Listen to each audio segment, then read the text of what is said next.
agora. A imagem não veio. Sou eu que tenho que abrir? Não. Não sei que vai abrir. Você abriu só o microfone. Ah, eu que tenho que abrir a imagem? Pode falar, André.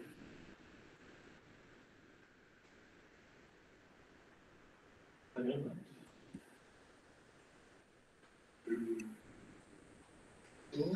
E aí, pessoal? Estamos indo bem aí? Alguma pergunta nesse intervalo aí? Alguém tem alguma coisa? Na sua opinião, pré-molares de preferência cimentado ou parafusado? Quem que perguntou? Helena, da turma 7. Oi, Helena. Tudo bom, Helena? Como é que você tá? E aí, animada para vir fazer mais umas cirurgiazinhas aqui, não?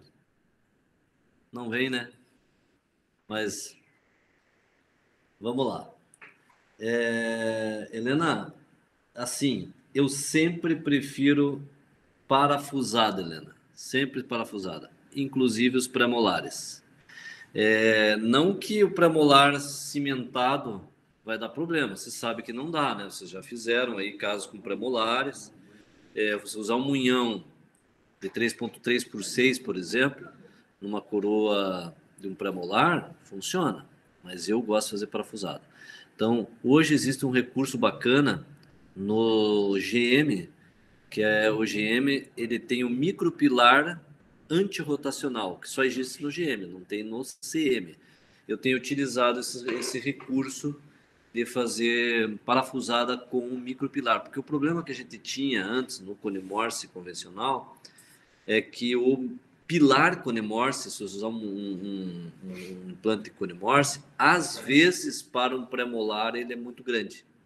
Então fica um volume grande na coroa, a não ser que o pré-molar seja um pré-molar grande, né? Hoje com o recurso, só que daí você tem que usar um GM, né? Porque se você usar um CM, no CM não tem micropilar, né? Mas sempre que possível eu faço coroas parafusadas.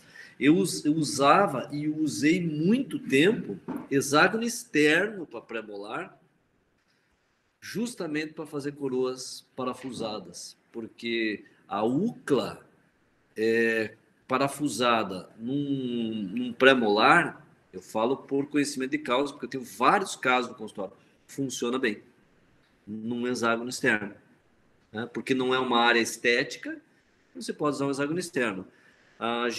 O Graham Morse, né, o dente, fez agora o Helix HE, Helix hexágono externo. Você tem com plataforma 4.1, 4.3, 5.0, e para pré-molar também é uma boa alternativa. E o cone Morse e o Gran Morse tem o micropilar. Então, eu gosto para pré-molares e molares fazer coroas parafusadas. Eu me sinto mais à vontade de que se você tiver alguma necessidade, você tem uma boa reversibilidade. Ok? Mais alguém, mais alguma pergunta? Vamos dar sequência então? Ninguém tem mais nada a perguntar? Vamos lá, né? Vitor. Professor, muitos casos que foram apresentados mostram 6 implantes e hoje em dia se fala muito em all-on-4. Qual a sua opinião sobre isso? Existe indicação específica para a técnica? Ok, Vitor. É muito de filosofia, tá? Nós não utilizamos essa filosofia, eu não uso na minha clínica e não usamos aqui no IPO. Não que ele não funcione, ela funciona. Só que ela depende, para você usar o all-on-4, depende de você ter bastante estrutura óssea para colocar implantes longos, numa posição tridimensional, naquele polígono de Roy, que te dê uma boa estabilidade. Funciona? Funciona. Funciona porque a literatura mostra que funciona. O trabalho que eu tenho para colocar 4 é o mesmo que eu tenho para colocar 6. Ou para colocar 7 ou 8. Se o custo aumenta muito, no cômputo da cirurgia, no cômputo geral, não é relevante. E aí, se você faz um all-on-4, uma carga imediata, e por qualquer razão você perder um desses implantes, foi-se a tua reabilitação. Você vai ter que tirar, vai ter que fazer outro implante, fazer uma outra prótese. Se você não fez um all-on-4, você fez com, dependendo de 6 implantes, perde um, dependendo da posição, você não perde a prótese. Se você fez com mais, dependendo se perder algum, você não perde a prótese. Isso não sou eu que falo, hein? Isso, na literatura, você tem lá longevidade de implantes. Nos trabalhos tem isso, né? Longevidade de implantes. Você tem lá qual que é o índice de sobrevivência de implantes, por exemplo, em maxila, 90 e tantos por cento. Qual é o índice de sobrevivência da prótese? É praticamente 100%. Porque você pode, às vezes, perder um implante, mas não perde a prótese. Então, eu, como filosofia, eu nunca raciocino no all-on-4. Eu faço sempre uma reabilitação em maxila de 6 implantes no mínimo, e na mandíbula, isso para casos de próteses fixas ferulizadas, né? No caso, tipo protocolo, você vai fazer um arco inteiro com a prótese, totalmente ferulizado, 6 implantes na maxila, no mínimo 4 implantes na mandíbula. Filosofia minha, filosofia nossa aqui do IPO. Na mandíbula, a filosofia eram 6 implantes, no começo era 6. Região interforaminal, colocava-se 6. Passou para 5, e agora nós estamos utilizando 4, bem posicionados, 4 implantes. Funciona bem, facilitando a higiene. Tá? Então, eu não gosto de usar essa filosofia, mesmo sabendo que ela funciona bem. Vocês vão ver que aqui até podemos fazer um ou outro caso, para vocês até treinarem e vocês fazerem o seu julgamento. Mas não é a filosofia que a gente adota por essa razão que eu te falei aí. Ok? Valeu, Helena. Então vamos lá, vamos dar sequência. Vocês viram que eu estou mostrando aqui classificação de Kennedy, né? Vocês conhecem essa classificação, né? Não é a classificação de PPRs? Por que a gente utiliza a classificação? Por que eu estou mostrando a classificação de Kennedy para vocês? Nós estamos falando de planejamento reverso de implantes. Porque a classificação de Kennedy é uma classificação de arcos, não é uma classificação de dentes. E passando-se no raciocínio da reabilitação, você sempre raciocinar mediante essa classificação te abre a cabeça no raciocínio do tipo de prótese que você vai fazer. E os cuidados e quais são as exigências que determinado tipo de prótese tem em relação ao número de implantes, em relação ao posicionamento, em relação à oclusão, né, as cargas mastigatórias e aquilo que você tem que fazer. Então, a classificação de Kennedy é a maneira como se deve raciocinar nas reabilitações que vocês vão fazer. Lembram da classificação de Kennedy? Então, nós temos aqui 4 classificações, 4 classes que são determinadas por algarismos romanos, né? A primeira que vocês estão vendo aqui, que é reabilitação onde você tem perda de dentes bilaterais em extremo livre, nós chamamos de classe 1. Quando você tem perda de dentes em extremo livre de um lado só, nós chamamos de classe 2. Quando você tem perda de dente intercalado, perda de dentes intercalados a dentes que vão ficar, né? Então você tem no meio do arco perda de dentes, ela é chamada de classe 3. E quando a perda é anterior, ela passa a chamar classe 4. Por que a gente raciocina na classificação de Kennedy que tem isso a ver com o nosso planejamento reverso? Porque mediante aos diferentes tipos de reabilitação, tem características e tem circunstâncias que devem ser analisadas, eu já vou mostrar isso para você. Então, se você olhar aqui uma imagem, aqui você tem uma coroa unitária, como essa aqui, é uma classe 3 de Kennedy. Você tem dente para lá, para cá e um dente só. Tá? Aqui, por exemplo, nessa radiografia que vocês estão vendo, uma classe 2 de Kennedy, extremo livre no lateral. Tá? Essa aqui, com perdas totais, ela funciona com um raciocínio semelhante a uma classe 1 de Kennedy. Tá? Mas aí ela nem tem classe, vamos dizer, quando você pega o caso, porque é desdentado total, né? Mas o raciocínio funciona como uma classe 1. Um caso anterior, como esse aqui, isso aqui é uma classe 4 de Kennedy. Tá? Então, dependendo da posição da perda, você classifica, isso é universal, não vale só para mim. Se você usar essa nomenclatura em qualquer parte do mundo, é assim que a gente raciocina, tá? Você tem como identificar o caso e colocar ele dentro da reabilitação. E aí, nas diferentes classes, nós temos características. Por exemplo, a classe 1 de Kennedy, como é extremo livre bilateral, ó, perdeu dentes dos dois lados do arco, normalmente o paciente perdeu, o indivíduo perdeu contenção posterior. A parada da oclusão, ele perdeu. Então isso determina que ele perdeu dimensão vertical de oclusão, ele perdeu a DVO. O que mantém a estabilidade da oclusão? São os dentes posteriores, é relação cúspide-fossa. Se ele perdeu os dentes posteriores, por exemplo, num caso como esse, ficou só com um premolar aqui, um dente só, não é suficiente para conter. Então, caso assim que você pega, você vai reabilitar com implantes bilaterais, são pacientes que, normalmente, o que aconteceu com eles? Os incisivos já estão desgastados, ou movimentou, né? E você vai ter que devolver uma contenção posterior em implantes, você vai ter que determinar uma nova DVO, porque provavelmente ele teve perda de dimensão vertical, e como você vai determinar uma nova DVO e a parada, a contenção não está efetiva, não é estável, você vai montar isso em relação cêntrica para reabilitar.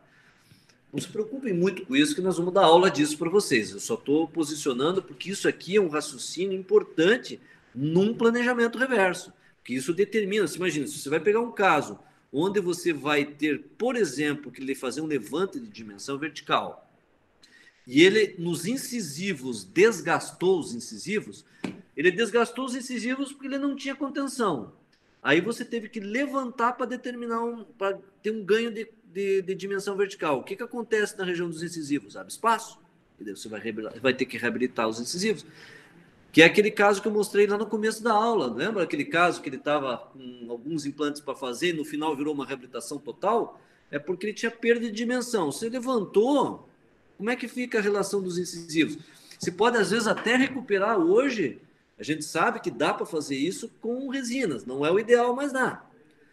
Mas tem que daí fazer uma nova guia anterior, porque você levantou. Então, faz parte do planejamento reverso isso. Você tem que discutir isso com o paciente. E aí, e às vezes, e é comum, num caso como esse, virar uma reabilitação completa. Tá? Aí, no caso da classe 2 de Kennedy, onde você teve uma perda de contenção de um lado, depende da extensão. Às vezes, você perde um dente só de um lado, no extremo livre, o segundo molar, e a contenção está preservada para os outros.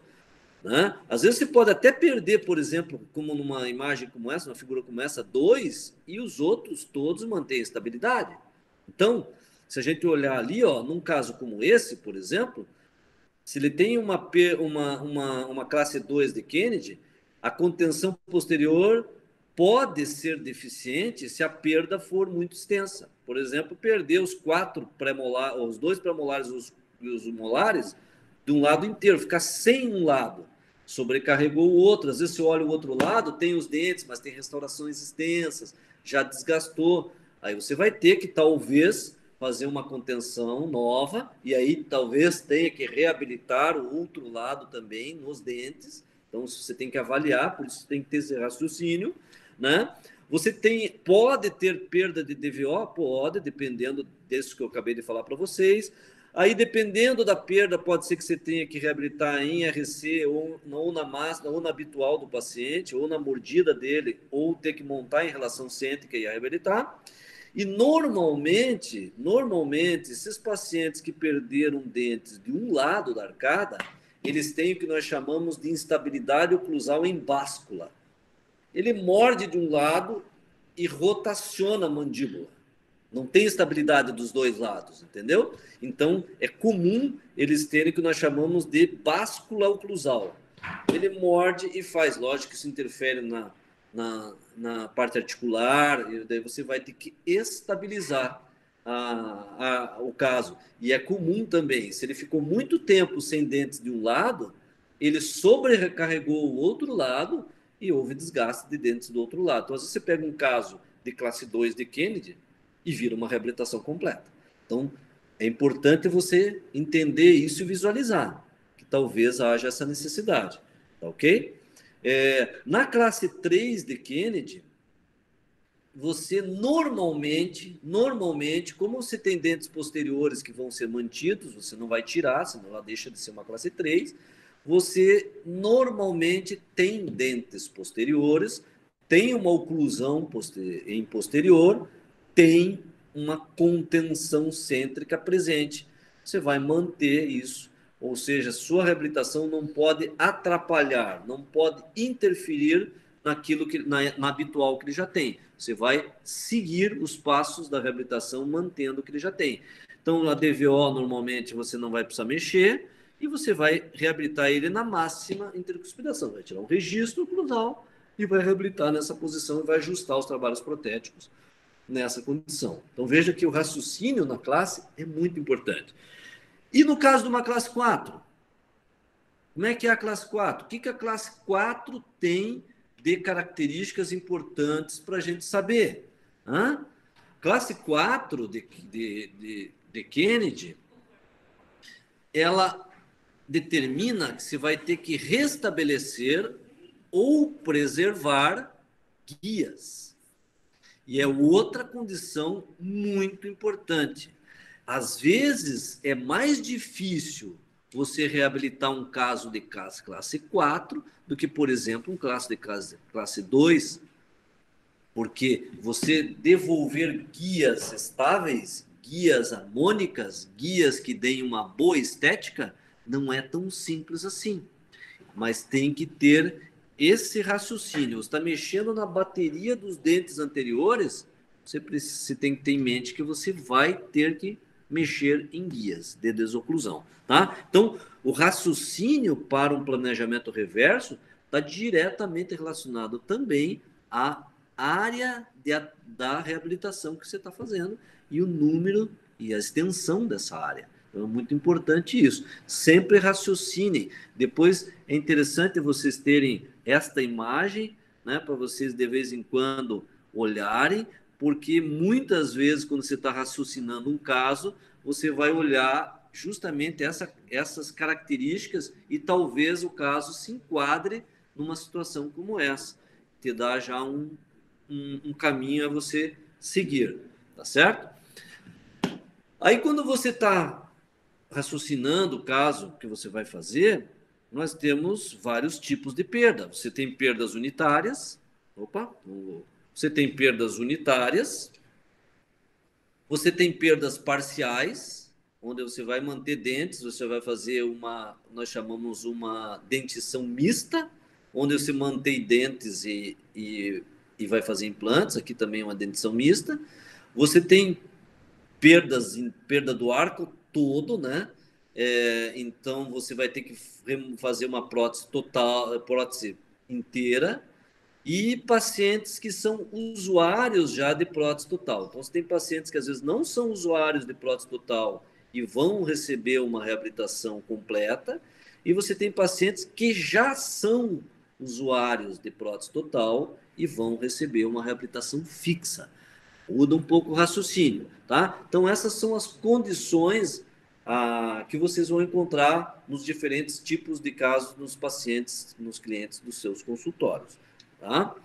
E aí, vamos lá, vamos falar um pouquinho de cada uma delas. Perdas unitárias. Aí você vai ter que definir. Se está uma perda unitária, se você vai reabilitar ela com prótese cimentada ou parafusada, nós já falamos um pouquinho sobre isso, né? Posterior ou anterior. Tá? Então, depende da localização dessa reabilitação. Se ela é anterior a uma reabilitação mais estética, então tem todas aquelas características a serem cuidado muito especial na estética. Uma perda unitária anterior, muitas vezes, te dá mais dor de cabeça, vamos dizer assim, entre aspas, do que uma reabilitação anterior com mais dentes. Porque você tem que, muitas vezes, manter aquilo que ele já tinha, com um grau de exigência estético grande e sabendo que você vai ter que tirar um dente, e isso remodela o osso, muda a característica, depende do fenótipo, tudo aquilo que a gente falou, né? Então, eu sempre comento aqui que às vezes o pessoal quer fazer protocolo, prótese extensa, e uma prótese de um dente que você faça, os cuidados que você tem podem ser maiores do que fazer um protocolo, né? Para você ter um resultado final adequado, né? Se você vai fazer num alvéolo cicatrizado é uma coisa, se você vai fazer uma extração e uma instalação imediata de implantes tem outra característica. Então, isso você já tem que avaliar. O paciente chega no seu consultório, vem com central fraturado, e daí você vai definir se você vai fazer uma carga imediata ou não vai. Vai dar para fazer? Não vai? Eu sempre comento o seguinte: eu nunca prometo para paciente nenhum, de caso nenhum, que eu vou fazer carga imediata. Normalmente, quando a gente raciocina em fazer uma carga imediata, a gente faz, porque tem recursos para isso. Mas mesmo nesses casos, eu não garanto para o paciente carga imediata, porque a gente não pode garantir isso 100%. Você pode dar 99%. Você é um baita de um reabilitador. 99%. 100 nunca. Você nunca vai alcançar 100%. Então, e vai que esse teu paciente é 1%. E aí, você prometeu para ele uma carga imediata e não conseguiu. Eu não prometo para ele. Daí você vai dizer, mas então, professor, você não promete, ele vai no outro que promete e faz lá. Não, porque tecnicamente você explica para ele o porquê que às vezes não dá carga imediata. Antes, já explica, olha, o implante é um parafuso, ele tem que estabilizar no osso, tem uma estabilidade primária, lógico, você vai usar um termo, né, explicar para ele o que é, tem que estabilizar, tem uma força, você mede na hora da cirurgia, se não alcançar, tem que esperar. Então, eu nunca prometo, porque essa frustração que você pode acabar tendo que mostrar para o seu paciente no final da cirurgia, que não deu para colocar o dente no implante, é negativo. Se ele já vai para a cirurgia sabendo que você vai buscar, da melhor forma possível, alcançar esse resultado, e não alcançar, é bem entendido. Então, eu sempre digo, só ofereça para o paciente aquilo que você tem certeza absoluta que você vai dar para ele no final. Ok? A preservação alveolar, então, se você fez uma remoção, você tem que ter técnicas ou para fazer uma preservação alveolar ou para fazer uma regeneração tecidual ou óssea, enfim. Então, as perdas unitárias têm essa característica, né?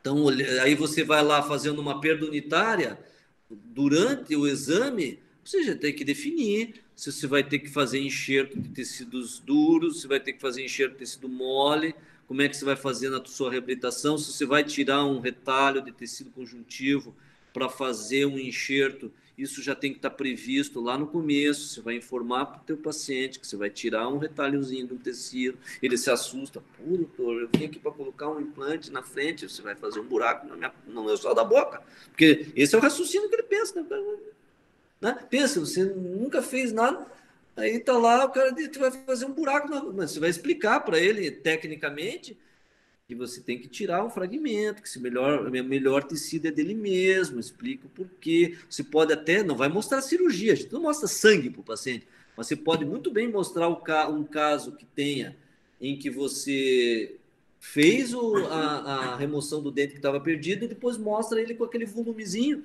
e diz, ó, tá vendo esse volume? Esse volume só foi alcançado porque eu tirei aquele tecido lá de trás. Senão ele ia ficar afundado. Ou mostra um caso também que está afundado. Aí você mostra ali, ou depois, você nunca mostra sangue, né? Eu quando vejo, até nas redes sociais, o cara mostrando sangue, pô, eu olho aquele troço, eu não quero ver sangue, ninguém quer ver sangue assim, você quer ver coisa bonita, né? Então você não vai mostrar para o paciente sangue, mas você vai mostrar um resultado do caso que você fez e que ficou bacana.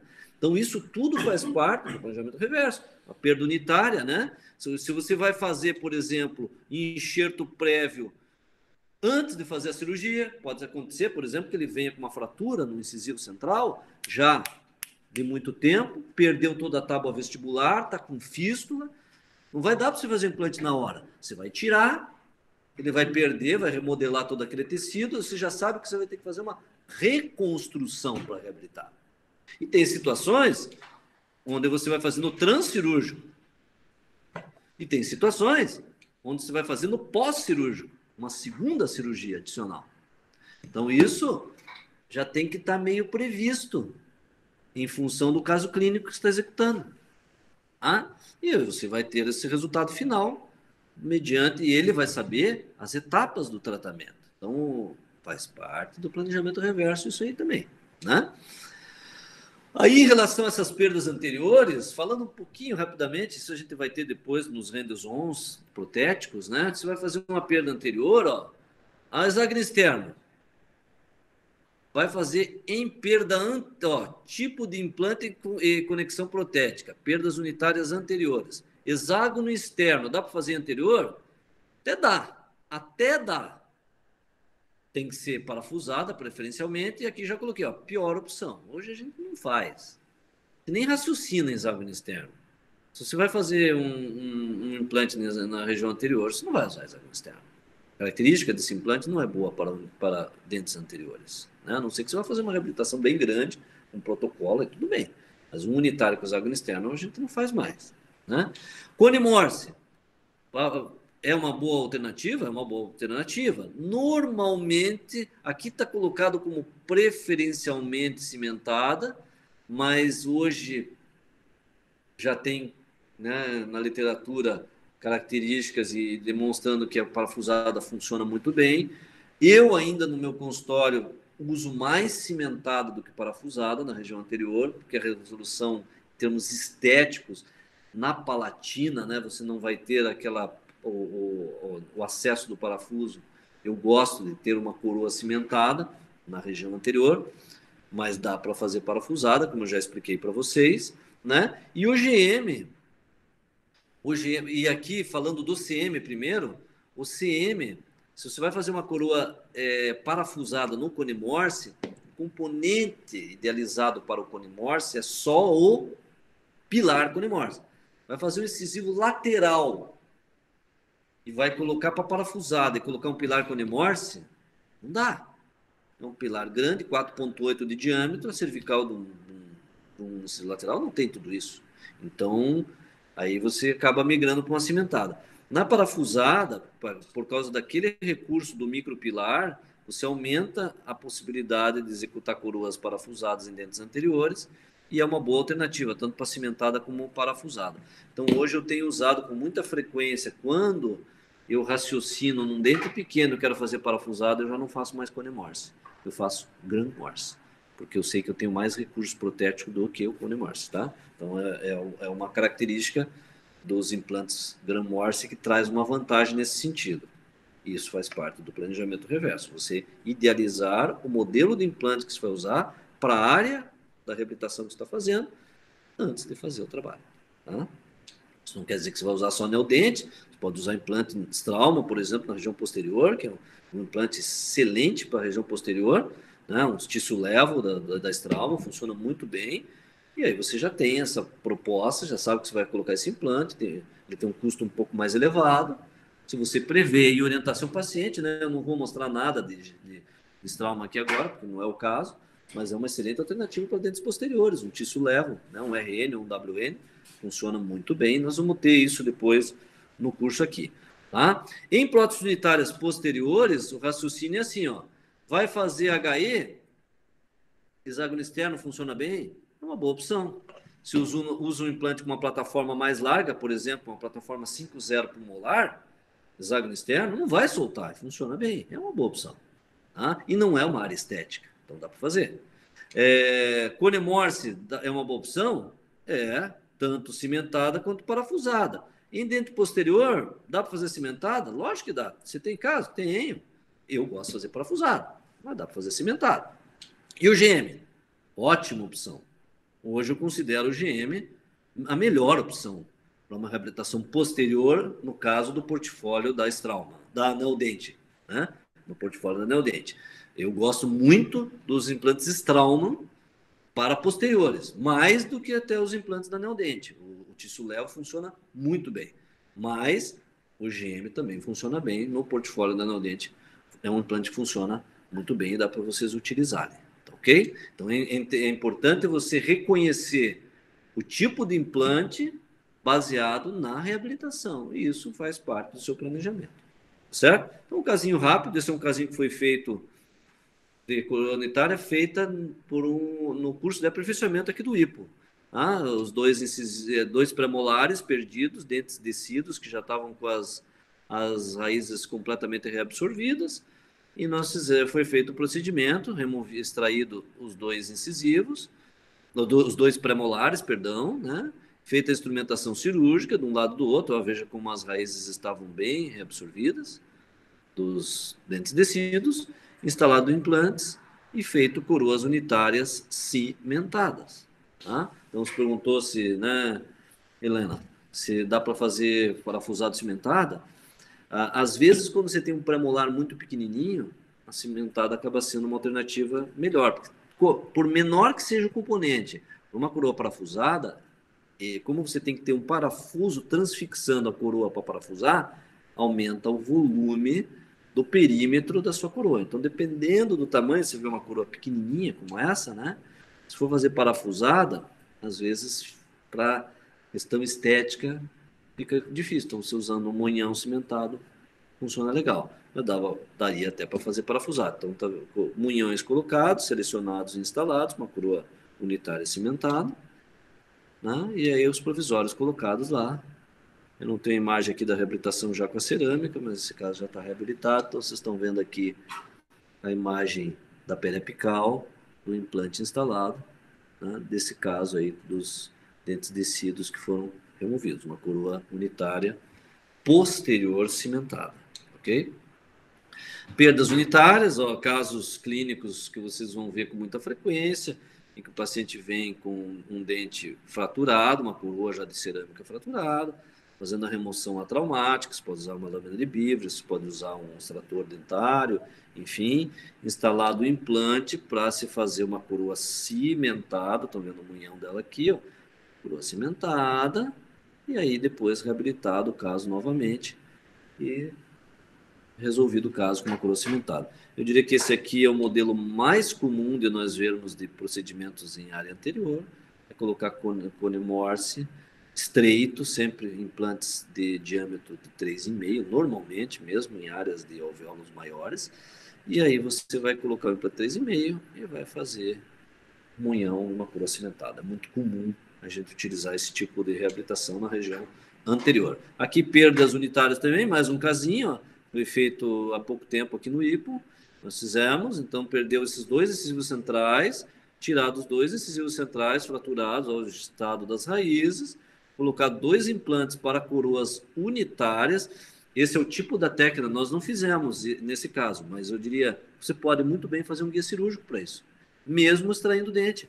Você molda inicialmente, manda para o laboratório, o protético executa aqui faz a colocação de dois dentes de estoque, que vão ser os provisórios, aí faz uma aleta para cada lado aqui, ó, uma aleta para cada lado, travando os provisórios, remove toda a parede palatina e você fica exatamente com a posição. Então ele serve de guia cirúrgico. Por que não fazer? Dá para fazer, né? Aqui nós acabamos não usando, fizemos direto, mas dá para fazer. Fugiu aqui minha imagem. Então dá para fazer, ó. Então os implantes posicionados. Aí, como sempre, hoje é praxe, em todos os casos anteriores se já prevê a remoção de um conjuntivo e a colocação de conjuntivo na interface entre o tecido e o osso e o particulado entre o osso e o implante, para você ter uma preservação alveolar mais efetiva, tá certo? Então é a praxe isso você já anuncia para o seu paciente que você vai fazer isso. Aí você pergunta, professor, se cobra?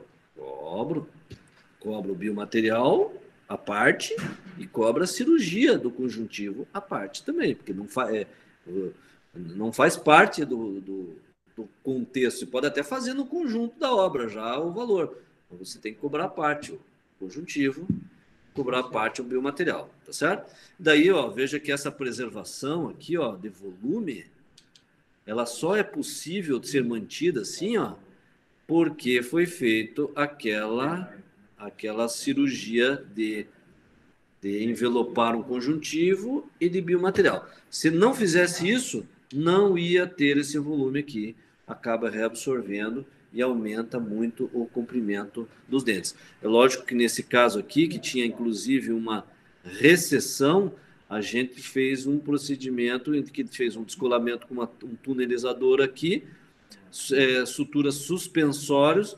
tracionando o tecido para coronal, né, para incisal, e aí já puxando, daí ao mesmo tempo que você colocou os implantes e fez um ganho de volume na cervical, tracionou para incisal e corrigiu a recessão aqui também que tinha, né? Melhorou a condição em termos de comprimento das coroas, ok? Então isso faz parte do planejamento reverso. Uma coroa unitária parafusada, uma imagem aqui, né, de uma radiografia, são um implante GM, um intermediário para uma coroa parafusada em região de pré-molar, tá vendo? Aí a coroa instalada. Eu gosto de colocar isso aqui, ó, na minha ficha clínica, eu sempre coloco essas informações durante a cirurgia. Eu coloco a estabilidade primária, não foi 60 newtons, né? Mesmo que não dê uma estabilidade primária para fazer uma carga imediata, eu coloco lá, eu pego, se não deu, eu coloco uma catraca, a catraca hoje ela é protética também, eu já coloco a catraca e vejo lá 10 newtons, 15 newtons, 5 newtons, né? São informações importantes, porque se você fez uma instalação do implante e obteve uma estabilidade primária de 10 newtons, obviamente que o tempo de espera é maior do que se você fez um implante no posterior com 50 newtons ou com 30 newtons. Então, quanto menor a estabilidade primária, mais tempo de espera. Você tem mais áreas vazias de osso no contorno do implante. Tem menos osso. Obviamente, isso leva mais tempo para remodelar, mais tempo para dar a ossa integração, mais tempo de espera. Então, e também tem um outro detalhe. Se eu instalei esse implante aqui a 60 newtons, na hora que eu for fazer a colocação do componente, porque se eu coloquei um componente para provisória, eu vou lá colocar um componente para um trabalho definitivo, por exemplo. Aqui eu já dou um torque, posso dar depois lá já um torque de 32 newtons no componente, que não tem problema, porque eu instalei o implante e ele estabilizou a 60. Agora, se eu coloquei o implante a 10, esperei menos tempo, e vou querer depois dar um torque de 32 newtons no componente, é capaz de eu soltar um implante. Então, você vê que tem que raciocinar. E essas informações são importantes. Outra coisa que eu coloco na ficha clínica sempre, na hora da cirurgia, se você não faz cirurgia, se você tem um profissional que faz para você, ele põe um medidor lá e ele já coloca a medida do componente aqui, ó. É o componente final? Não, mas ele já te dá uma noção, porque você está na cirurgia, você olha onde é que está o osso, você já consegue visualizar qual é o comprimento do transmucoso para não interferir com a crista óssea. Então, você já coloca essa informação aqui e isso ajuda muito na hora de você fazer a prótese. Então, é uma informação bacana para você ter. E sempre tem que colar a etiqueta, porque as etiquetas têm a informação do implante, tem o código do lote, né? Tudo isso é importante você ter essas informações. Eu digo que a ficha clínica, ela tem que ser um auxiliar para você em tudo. Então, você tem que ter tudo escrito lá para te auxiliar, para serem informações que são importantes depois. Senão se esquece, você vai atender outros pacientes e esquece. Certo? Aí a prótese unitária, posterior também, ó, com componente aqui é um pilar, também um implante GM, com um pilar GM, né, coroa unitária. Eu gosto de fazer elas parafusadas. Acho que eu não vejo dificuldade em você vender uma coroa com um olhinho escuro aqui, em que você tem recursos. Se você se esmerar ali, você consegue colocar uma resina opaca, colocar material, fazer escultura, tal, colocar fazer um ataque ácido, tá? Depois ali prende e vira zero, né? Se esconde completamente. Então dá mais trabalho, mas se esconde. E eu prefiro esse recurso porque isso aqui é reversibilidade, né? Isso aqui é reversibilidade. Se fratura, existe um problema nos dentes posteriores, quem já faz implante sabe disso, que é a tal da impacção alimentar.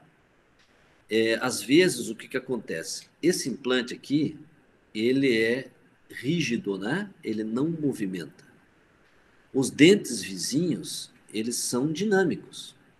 Ao longo do tempo, pode acontecer, por melhor que você tenha feito o contato proximal, pode abrir um pouquinho, né? Movimenta os dentes e o implante não movimenta, e abrir um gap aqui, ó, abrir um espaço no ponto de contato e começar a dar impacção alimentar. Se você fez uma coroa parafusada, você pode fazer um preenchimento disso aqui. Existem recursos laboratoriais hoje para você conseguir descontaminar e preencher, né? Às vezes a gente tem recurso, inclusive, de você fazer um ataque ácido na proximal aqui e colocar uma resina apropriada, fazendo lá um tratamento com ácido poliacrílico, por exemplo, fazendo a aplicação de silano, e daí grudar uma resina só para dar o ponto de contato, talvez nem precise mandar para o laboratório para reaplicar. Isso vai longe, desde que você faça a técnica bem certinho. Se você fizer uma cimentada, vai ter que tirar isso aí, e às vezes não consegue tirar, vai ter que cortar a prótese. Então, essa é uma das razões porque a reversibilidade de uma prótese parafusada ajuda muito. Então, eu gosto sempre. Posterior molar, 100% dos meus casos são próteses parafusadas, tá? Um caso de próteses unitárias parafusadas, né, tá vendo? É um caso de um cliente nosso aqui do IPO, que ele é lutador de MMA, e ele quebrou todos esses dentes nas lutas, e até agora não quebrou nenhum dos implantes lá. Né? É forte o implante, aguenta as pancadas lá do MMA. Né? Então, foi feito procedimentos aqui, ele já tinha uma perda grande, ó, tá vendo? Quando você pega um caso assim, ó, já perdeu os 2 dentes vizinhos há um tempo, é complicado, já teve reabsorção óssea. Isso é um caso que você tem que dizer para o paciente, por exemplo, que você vai fazer regeneração, você vai fazer os procedimentos, mas pode ser que ainda tenha alguma deficiência de papila. Você vê o caso aqui, ó, sorriso, onde ele mostra pontas de papila lá, se ele sorrir forte. Tá? Reabilitação feita toda na região anterior, todos esses dentes, alguns coroas sobre dentes, e as coroas sobre implantes, inclusive anteriores. Você vê que está escuro aqui, porque estava com uma restauração provisória, depois foi fechado, mas foi bom aqui para vocês verem que é coroas parafusadas. Tá vendo? Coroas nos implantes, todas parafusadas, inclusive as anteriores, na região do cíngulo ali, tá? E coroas cimentadas nos dentes, ok? E aí o resultado final do caso, lá os implantes, eram todos os implantes da Straumann, aqui no caso, né? Estou vendo os BLTs aqui, tissue level aqui, implantes tissue level na região posterior, BLT, e aí o caso finalizado. Dá uma olhada nesse sorriso aqui, ó. Ficou bacana? Porra, em relação ao que era, ficou. Mas olha aqui, ó. Tá vendo lá? É a região da reabilitação, ó. Para ele, ele ficou, adorou. Mas a gente percebe lá, ó. E foi feito enxerto de tecido, de conjuntivo, foi feito uma manipulação de tecido, e mesmo assim, o resultado final não foi um ganho grande, não foi um ganho de papila, tá vendo? Então, se fosse um caso que o paciente tem um sorriso alto, bem alto, e um grau de exigência estética grande, por mais que tenha ficado um caso extremamente melhor do que era, às vezes uma coisinha dessa aqui compromete o resultado final do seu trabalho. Agora, ele já se sabia isso, ele ficou com provisórios um tempo, conseguiu-se ganhar um pouquinho de papila, mas mesmo antes de fazer a definitiva, já foi explicado para ele que ali ele tinha tido uma perda óssea muito severa e que teria que fazer mais cirurgias, e ele optou, disse que estava ótimo, não quis fazer mais. Isso faz parte de uma boa conversa, e essa conversa tem que acontecer antes do procedimento, lá atrás. Depois fica difícil, né? Tá? As perdas parciais, o raciocínio na hora que você está planejando sempre é determinar quantos implantes você vai fazer, não necessariamente você vai devolver todos os dentes perdidos, vai ter que planejar o número de implantes, E se for uma reabilitação segmentada, trabalhos em porcelana, você vai cobrar isso de forma unitária, né? Os implantes, em número de implantes, né? Em número de coroas. Isso tem que ser planejado inicialmente. Utilizar intermediários para próteses parafusadas, nas reabilitações unidas, nas próteses cimentadas, então você já se baseia no uso de intermediários. Levar em consideração a localização da reabilitação, sempre segue aquele raciocínio da classificação de Kennedy, é importante para você definir como é que vai ser sua reabilitação, e pode utilizar o artifício de fazer um guia cirúrgico para auxiliar o posicionamento dos implantes nas áreas de pilares e pônticos. Definir onde você vai colocar pilares e onde vai ter pônticos. Um guia cirúrgico ajuda muito para você fazer essa definição, né? Então, você faz um guiazinho cirúrgico, né, que te ajuda substancialmente para você definir onde é que você vai pôr, quantos implantes você vai pôr, né? E achar a posição dos implantes, né? Ah, posso usar bandeirinha? Pode, a bandeirinha a gente utiliza com bastante frequência, né? Mas não quer dizer que a bandeirinha seja uma alternativa única, né? Você pode usar, a gente usa bastante, mas um guia cirúrgico ajuda bastante também para você definir o que você vai fazer, tá certo? Aqui, no caso, mostrando para vocês um planejamento de como vocês instalam os implantes. Eu não vou entrar muito em detalhes disso, vocês já tiveram lá com o professor Dalton, ou vão ter lá com o Dalton, ele vai mostrar para vocês como é que vocês fazem a instalação desses implantes, né? Minha ponteira aqui deu uma parada, deixa eu ver por que ela parou. Vamos voltar.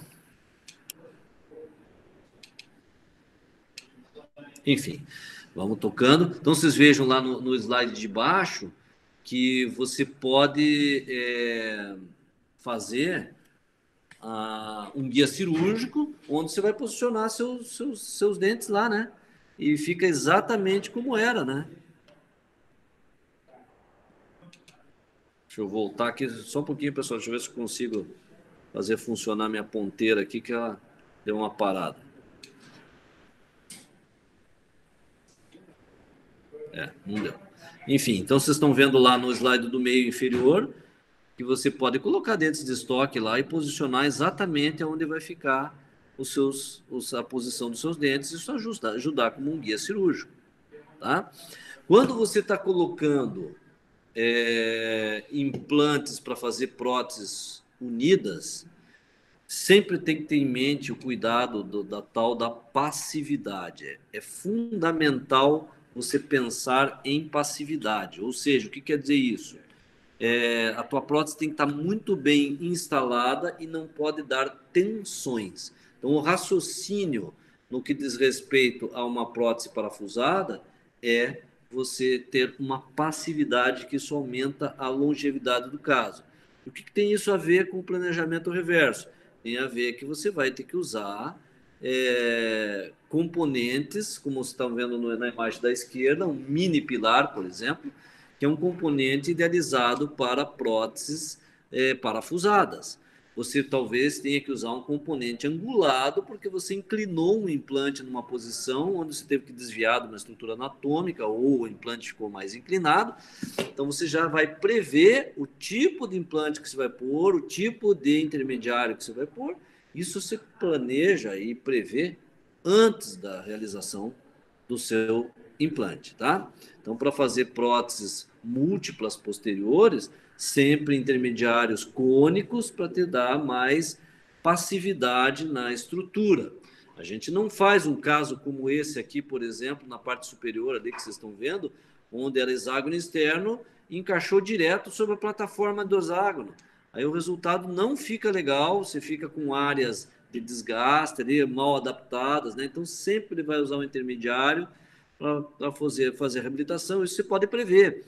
Você pode fazer, inclusive, estruturas usinadas, só que isso demora um pouquinho mais, o laboratório cobra um pouquinho mais, mas dentro de uma previsão que você fez durante o seu planejamento reverso, isso é possível de ser feito, tá? Então, vejo que os trabalhos usinados, eles têm uma característica muito bonita, né? Porque é um metal virgem, que nunca sofreu fundição. né? Então, ele foi feito de forma usinada. Mas Deus tem que se valer de um laboratório que tenha essa tecnologia, que tenha uma fresagem, que vai cobrar um pouquinho mais, você vai, logicamente, passar isso para o paciente, você pode até mostrar para ele que o resultado é muito bom e realmente a adaptação é perfeita. Então, todos, até no tipo de trabalho que você vai executar, tudo está no projeto, está no planejamento reverso, tá? A distribuição dos implantes. Veja aqui esse caso que eu estou pondo aí para vocês, é uma classe 4 de Kennedy, na região anterior de incisivos inferiores. Então, é um caso onde você tem que distribuir os implantes, pode usar um guia cirúrgico para fazer isso.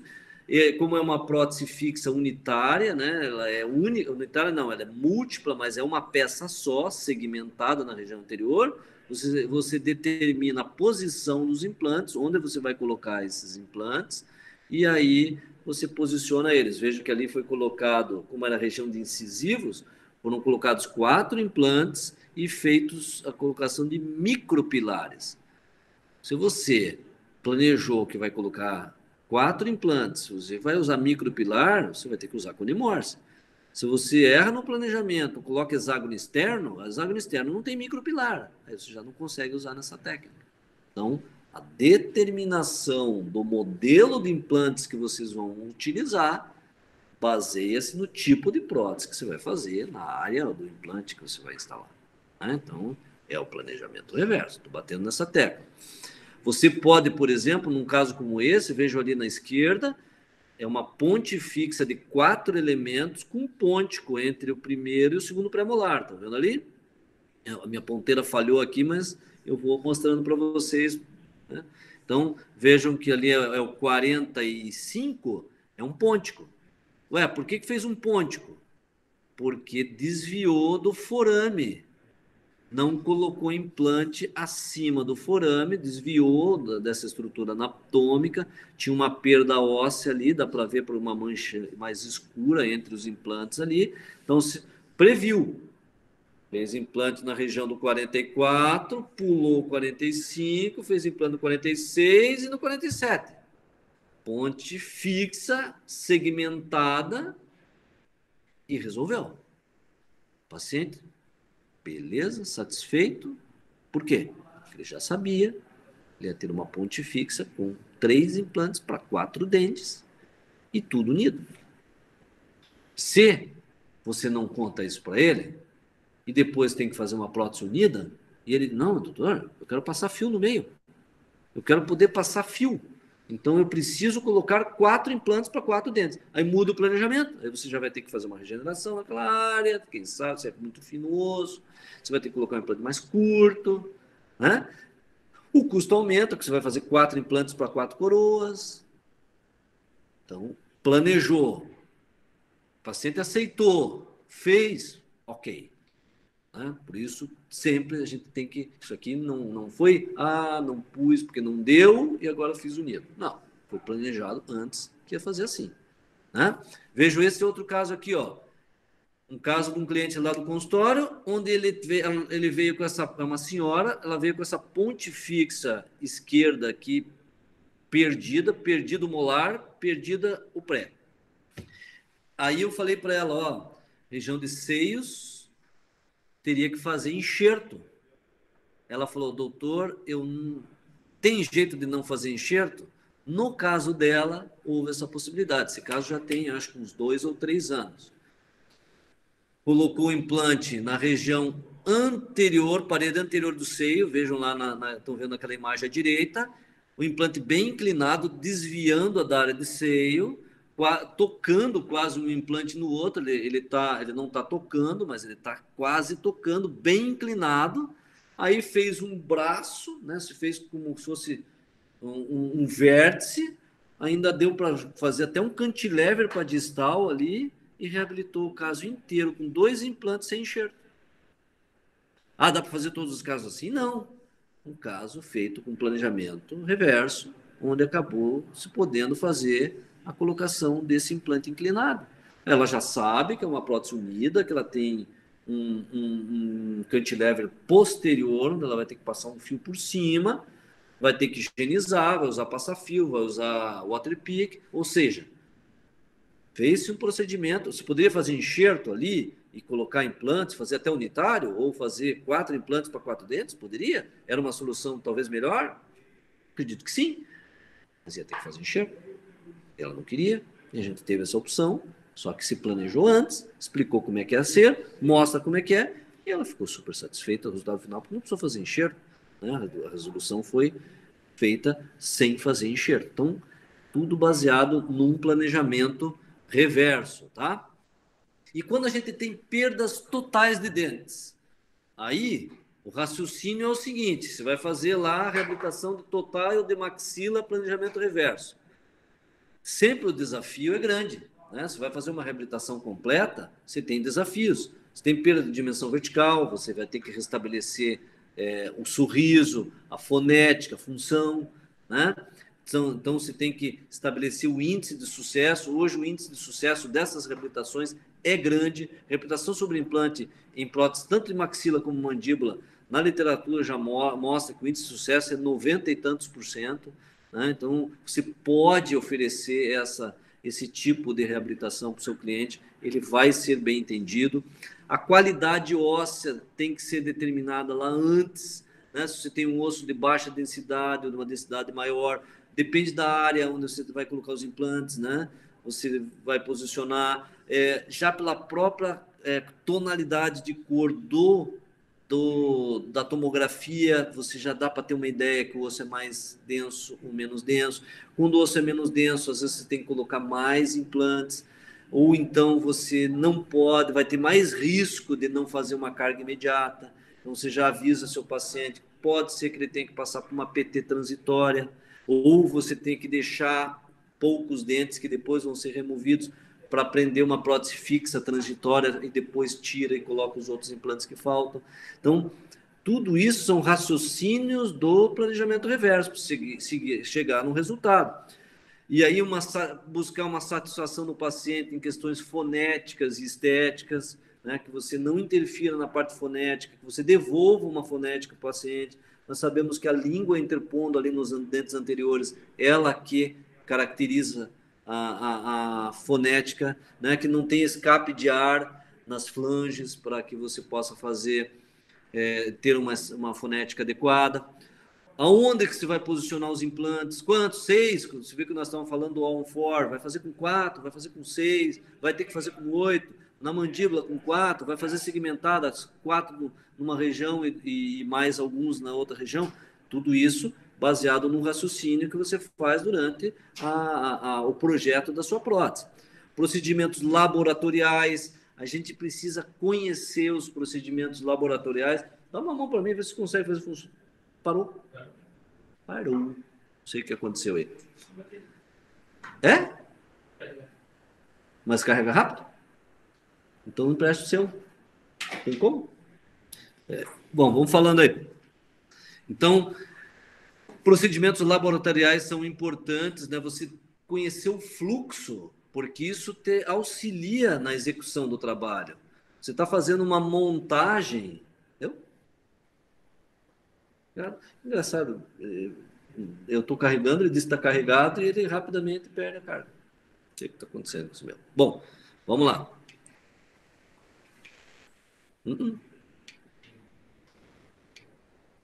Naim? Agora sim, professor. Como é que você queria que funcionasse? Sim, funcionou. Só um pouquinho, pessoal, que eu estou tentando ajeitar minha ponteira aqui. Aí foi, eu acho. Ok. Aonde que tá? Ele não tá funcionando a ponteira, ele passa. Não tá aparecendo. O meu mais novo só. Olha, ele tá passando, mas não... Bom, então vamos seguindo aí, pessoal. Eu vou descrevendo para vocês que minha ponteira falhou. Então, procedimentos laboratoriais são importantes, né? Você tem que saber esse fluxo. Então, quando vocês estiverem aqui no IPO, vai dar uma olhada lá no laboratório como é que faz. Você tem que conhecer a maneira que seu protético trabalha, né? Para você poder falar na mesma linguagem, tá? Isso, você também nas próteses totais de maxila e de mandíbula, você tem que entender o formato das barras. Por que, que a barra tem um determinado formato? Por que, por exemplo, que você às vezes faz uma prótese e o espaço é menor para você trabalhar, está mais difícil para você trabalhar no espaço, né? Alguma coisa que foi aqui no meu computador, eu acho que saiu aqui da formatação, né? Tá carregando? E não dá para botar para carregar e passar do mesmo, não dá, né? Então, é importante vocês conhecerem por que, que a prótese tem um determinado formato. Quando a gente usa os cilindros de carga imediata, que vocês vão aprender depois, que é fazer uma cimentação, uma prótese híbrida, o volume da barra é maior, então ele vai ocupar mais espaço, você vai poder usar esse tipo de componente. Isso a gente vai estar falando, então é importante se conhecer o formato das barras até para você planejar o tipo de prótese. Às vezes não tem espaço interoclusal adequado, aí você não vai usar uma prótese, uma barra fundida, você vai fazer uma barra usinada, porque a barra usinada pode ser mais delgada, e daí tem mais espaço. Então, faz parte do planejamento, tá? Avaliar as condições de higiene, dependendo do paciente, por exemplo, se ele tem uma dificuldade grande de higiene, aí você vai fazer uma prótese fixa, e aí, como é que ele vai higienizar? Né? Então tem que ter isso em mente, tem que informar para ele qual que é o recurso, a dificuldade que ele vai ter. Antigamente eu fazia implantes na mandíbula com 5 implantes para fazer protocolo de mandíbula. Eu suprimi o terceiro implante. Por quê? Faço com 4 na mandíbula, porque eu fico com espaço na mandíbula para, se precisar no futuro, porque eu tive problema. Eu tive caso de paciente que já fez implantes com 5 há bastante tempo, veio a família depois, porque a pessoa, a cliente foi ficando mais velha, mais velha, mais velha, mais velha, começou a ter cuidadora para cuidar dela, que não tinham dificuldade de higienizar, porque a prótese é fixa. Aí chegou a filha para mim e falou: doutor, eu precisava fazer uma prótese removível aí, que desse para a gente tirar para limpar, porque as cuidadoras estão reclamando que tem muita dificuldade de higienizar. E aí eu tive dificuldade, porque era uma prótese protocolo convencional com 5 implantes, onde é que eu ia colocar clipe. Acabei tendo que fazer ela com aqueles atacho mambola, e eu queria fazer com clipe. Hoje eu faço 4 implantes na mandíbula, porque se houver uma condição como essa, eu coloco um clipe no meio do implante, onde não coloquei implante, fiz com 4, fiquei mais espaço na região anterior, faz um clipe. Vai aparecer depois no caso das over. Então, é questão de planejamento, de você saber como vai reabilitar. Tá? E avaliar o conforto fonético do paciente. É importante a gente entender sempre que na maxila a reabsorção se dá da vestibular para a palatina. Então você vai obtendo uma maxila atrófica à medida que o tempo vai passando. Ela vai reabsorvendo cada vez mais. Isso vai fazendo com que, se você não fizer um enxerto, você pode às vezes até ter osso para fazer implante, mas teus implantes vão ficar palatinizados, entendeu? Aí tem recurso, por exemplo, se fazer um guia adequado, você vai ter que inclinar os implantes bem para vestibular para fugir um pouco de você ter uma barra muito espessa na palatina. Isso é ter um guia que você previu e que você fez antes da cirurgia, entendeu? Então faz tudo parte do planejamento reverso. Então nas próteses fixas de maxila, a prótese fixa, você pode ter vários tipos de prótese, aí já falando dos tipos de prótese numa reabilitação de maxila. Você pode ter, dependendo do rebordo, uma prótese fixa com dentes saindo do rebordo. Raciocine comigo. Se eu fosse uma pessoa que tivesse que fazer um protocolo de maxila, olha o meu sorriso. Dá para fazer? Dá para ter uma flange de resina tirando esses dentes, colocando implante, ia ficar uma linha aqui aparecendo. Eu sou uma pessoa que nunca vou poder usar um protocolo, né? Mesmo que perca meus dentes. Por quê? Porque eu já mostro o rebordo na hora que sorrio. Então, você tem que definir o tipo. Eu aqui não poderia fazer um protocolo metaloplástico. Em mim, tem que fazer próteses, implantes saindo de dentro da mucosa e próteses segmentadas em porcelana. Sai mais caro, dá um pouco mais de trabalho. É um resultado excelente. Mas variou, mesmo que eu quisesse, não dava. Por causa da minha linha de Suíça. Entendeu? Então, se você tem uma situação como essa, como a minha, vai fazer uma prótese saindo com os dentes de dentro do rebordo. Eu já vou mostrar a imagem. Outro tipo é a prótese híbrida, que vocês já vão ver qual que é. Prótese com epítese, prótese com metalocerâmica, uma compensação em acrílico, as over, ou então prótese em cerâmica com compensação em porcelana. Tem vários tipos, vamos mostrar cada um deles. Né? As over, isso aqui é uma figura. Eu tenho pouquíssimos casos de over no consultório, porque a gente normalmente faz fixa, mas você pode colocar, por exemplo, 2 implantes na mandíbula, fazer um atache mambola, como vocês estão vendo ali, e fazer uma over, dentadura encaixada. Facilidade é que tira para limpar, é uma alternativa. Né? Você pode fazer uma barra clipe, que é como vocês estão vendo na linha de baixo, linha de cima com um atache mambola, na linha de baixo com um clipe. Né? Então você coloca 2 implantes na região do 42 e do 32, e aí faz um clipe no meio para reter uma dentadura, uma sobredentadura. Então você pode fazer tanto na maxila quanto na mandíbula o uso de over. Na maxila, 2 implantes é pouco. Na maxila, você tem que colocar no mínimo 4 implantes para fazer uma over. Aí, veja, até o colega de vocês falou do all-on-4.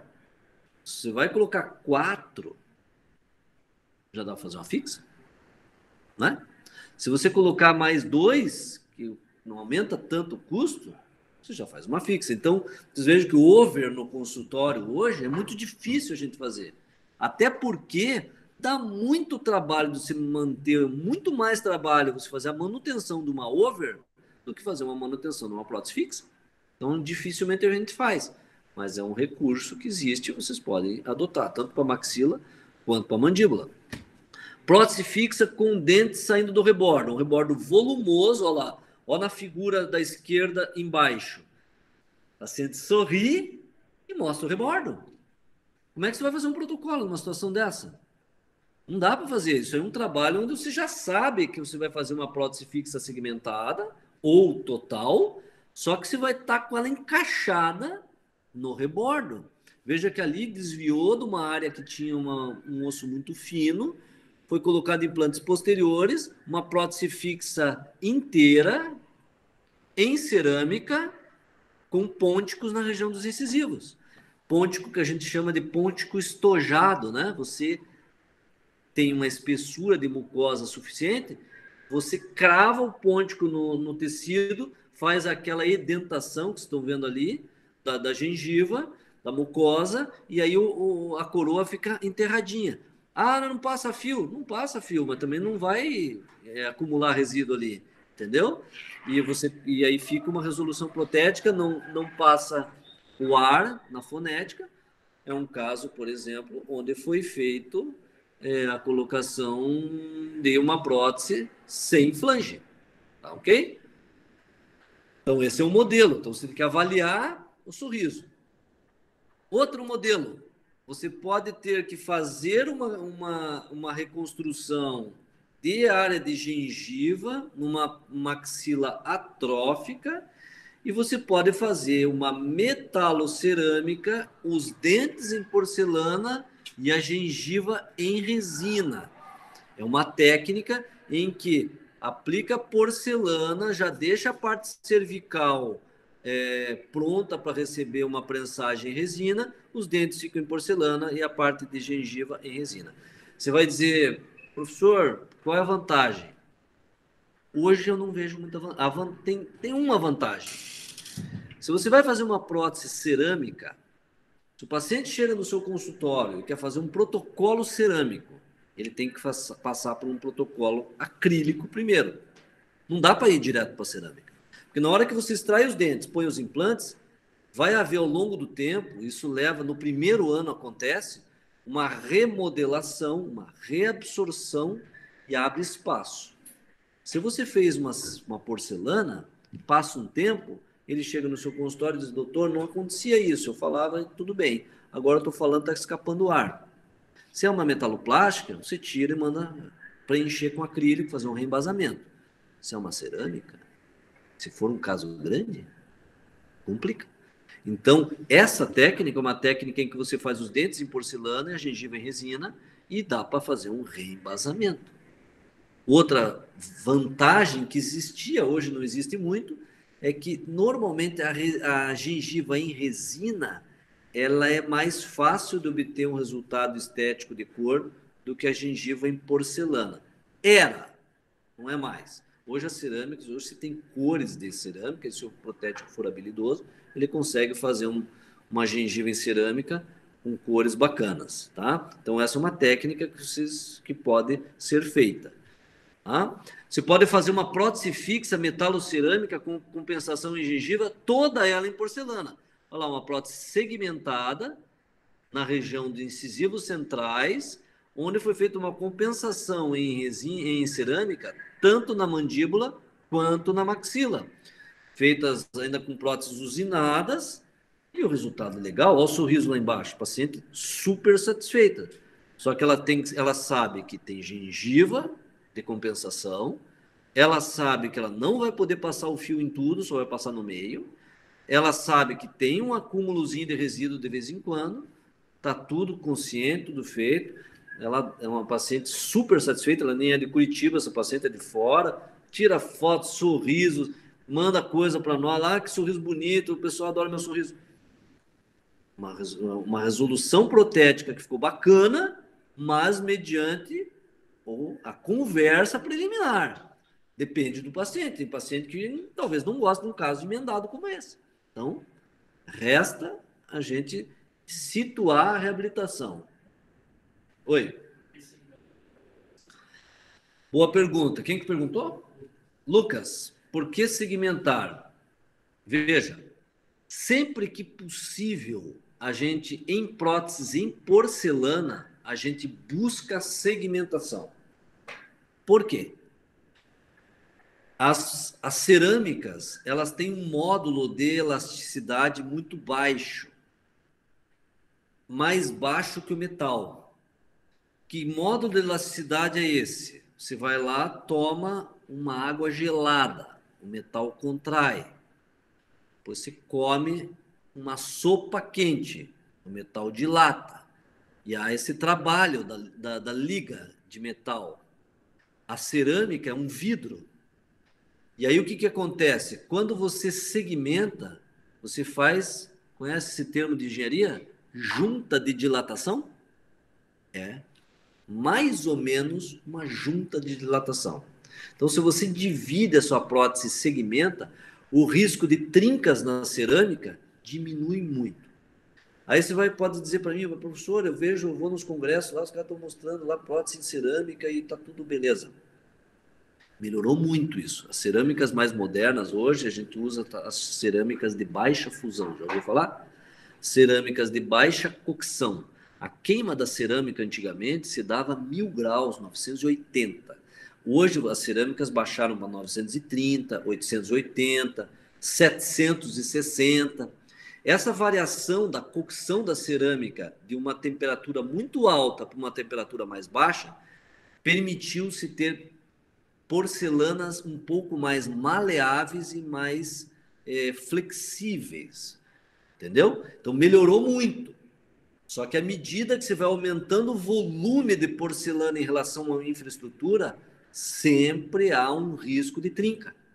E você segmentando a prótese, você diminui muito esse risco de trinca. Você imagine um caso como esse segmentado, se essa paciente trincasse, por exemplo, 11. O que eu iria fazer? Ia tirar a bateria do lado direito para corrigir, ficava o esquerdo. Né?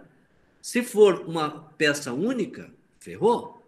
Embaixo lá, você tem 3 segmentações, tá vendo? Na região anterior e nas regiões posteriores. Fraturou, a resolução é mais fácil. Outra coisa, pensa comigo, prótese segmentada.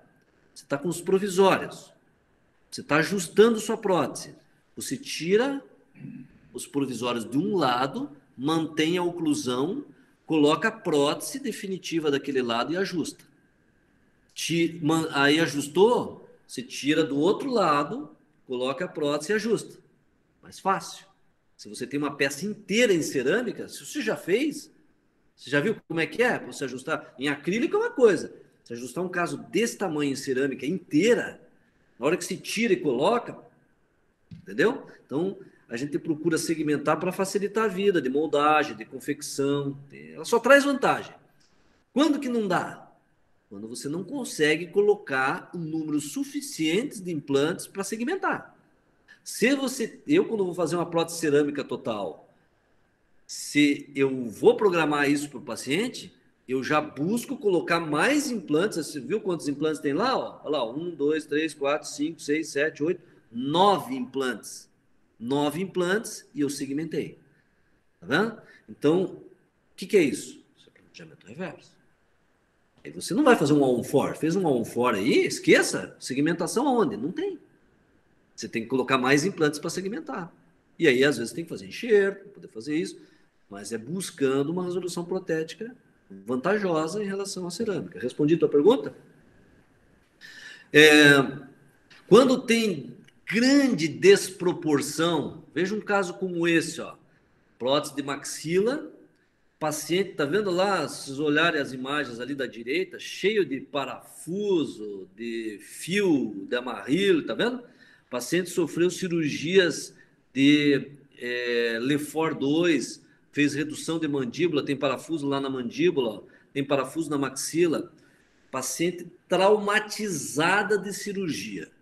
Veio na minha clínica com essa prótese fixa anterior lá, que ia de um pré-molar até o outro, e ela chegou para mim e estava perdendo os dentes, porque os dentes estavam comprometidos. Ela chegou para mim e disse assim: doutor, dá para fazer sem cirurgia esse negócio de enxerto? Eu não quero, porque a primeira ideia era reconstruir a pré-maxila dela com enxertos e depois colocar os implantes. E daí fazer implantes e tirar a flange na medida do possível. Ela chegou para mim: doutor, eu estou em pânico com cirurgia. Eu vou fazer cirurgia de implante, mas eu quero evitar fazer enxerto. É uma opção dela. E daí nós fizemos uma prótese, colocamos os implantes na região dos pré-molares, pré-molar e canino, de cada lado, e pônticos na região anterior. Tá vendo lá a resolução? Lá embaixo vocês veem. Ó. Ainda coloquei na hora das cirurgias, estão vendo que tem um parafuso na panorâmica do lado direito, lá embaixo, tem 2 parafusinhos ali na região do rebordo, perceberam? Eu fiz um enxerto para diminuir, aumentar o volume para dar um pouco mais de suporte de lábio. Mas ela tinha, veja lá na imagem à esquerda superior, ó, a discrepância da maxila para a mandíbula. Uma maxila lá para dentro e a mandíbula para fora. Será que já está funcionando meu negocinho?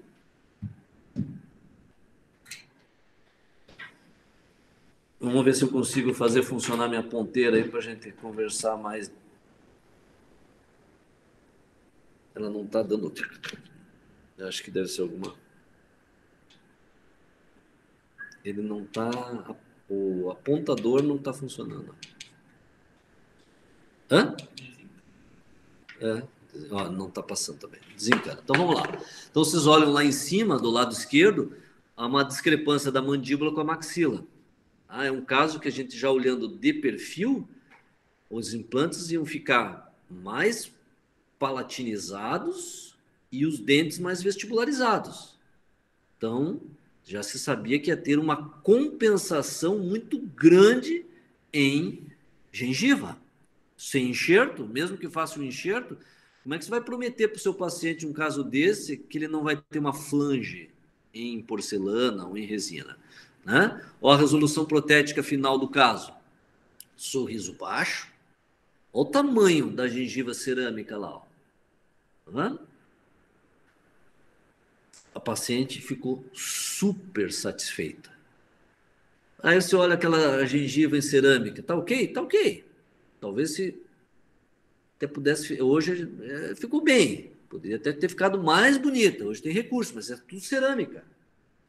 Hã? Caso grande. O que me dá medo um caso desse?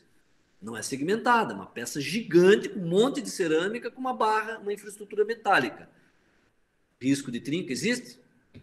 Existe. Quanto tempo tem esse trabalho? Uns 5 anos por aí. Tá caminhando aqui, meu. Não estou nem mexendo e está andando aqui a imagem. Olha quanta cerâmica tem. E olha o sorriso baixo da paciente. Eu já sabia que não ia aparecer. E ela ficou super satisfeita. Pode ser que em outra pessoa ela não ficasse. Nós conseguimos colocar os implantes. Não fiz enxerto só na hora de colocar os implantes. Eu fiz um pequeno bloco em cada região, porque senão ia ficar mais volumoso ainda. E a reabilitação feita em cerâmica. Então é uma grande desproporção entre arcos, compensação grande com gengiva. Em cerâmica, poderia fazer com gengiva em resina também. Poderia fazer um M-protocolo em resina? Poderia, mas ela quis fazer em cerâmica. Bem, outro recurso que existe, esse é um caso clínico meu, é raro a gente fazer, mas você tem que entender que existe. É fazer uma epítese. O que é isso?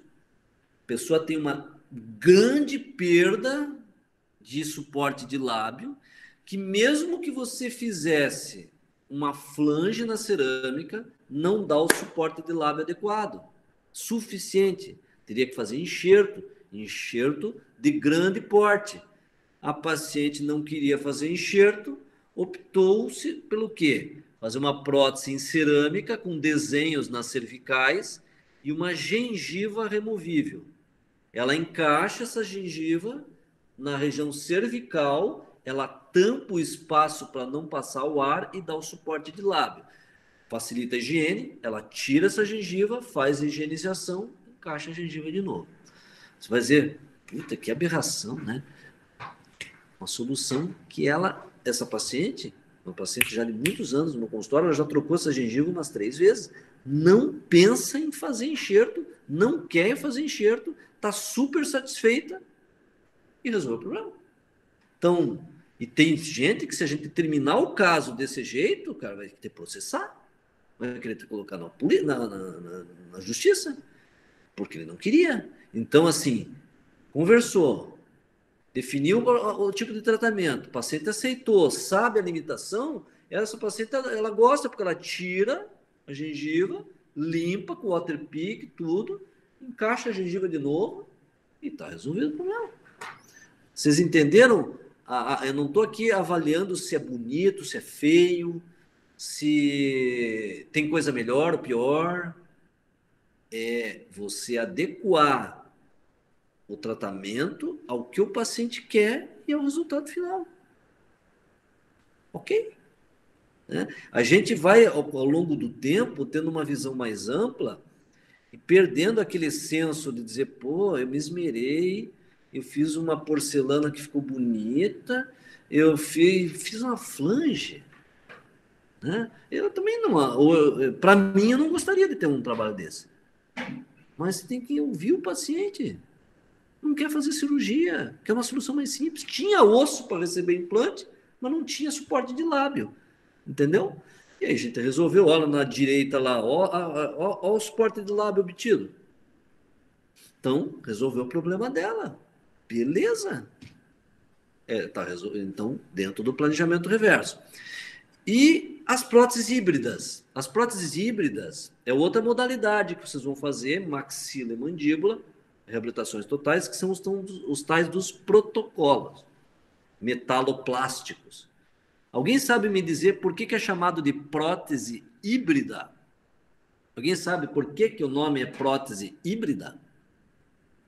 Hein? Ninguém arrisca? Não tem problema se errar. Hein, pessoal? Por que prótese híbrida?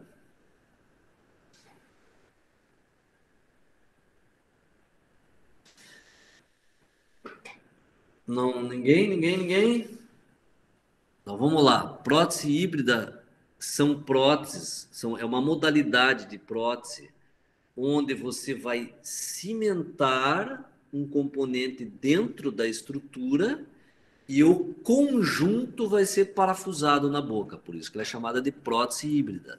As próteses tipo protocolo, metaloplásticas, que a gente utiliza aqui no IPO, é uma modalidade que foi idealizada lá, quem lançou, vamos dizer isso aí, não foi quem inventou, mas quem lançou isso para o mercado foi o Dr. Geninho Tomé, na Neodente, lá nos primórdios da Neodente, onde ele começou a produzir esses componentes para evitar a necessidade de fazer solda da barra, para adaptar passivamente a prótese. Então você faz uma barra, depois você cimenta o que nós chamamos de cilindros de assentamento passivo, com uma cola específica, cimenta esse cilindro e aí instala a prótese parafusada na boca. E você elimina a necessidade de fazer solda e diminui os riscos de tensão.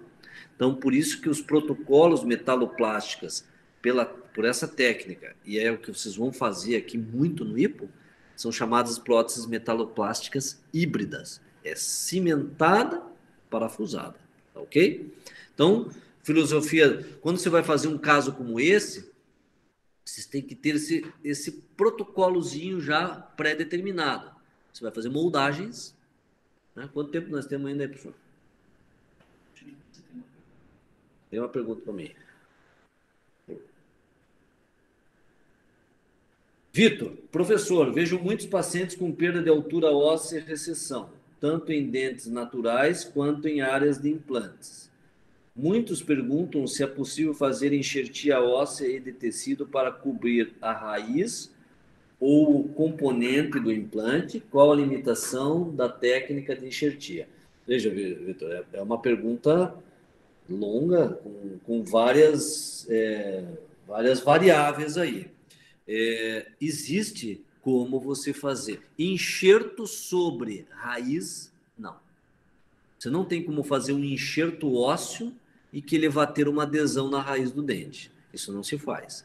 Se você tiver que fazer um enxerto para cobrir, enxerto ósseo para cobrir uma raiz, não tem. Você faz cobertura, né, de recessões gengivais com tecido. Você faz recobrimento reticular com tecido. Um osso não dá. Em implantes dá para fazer, já instalado o implante, dá, mas não é adequado, porque você não vai ter uma ósseo-integração naquela superfície do implante. Então, quando você precisa fazer um enxerto sobre o implante, a indicação é remover o implante, fazer o enxerto e reinstalar o implante.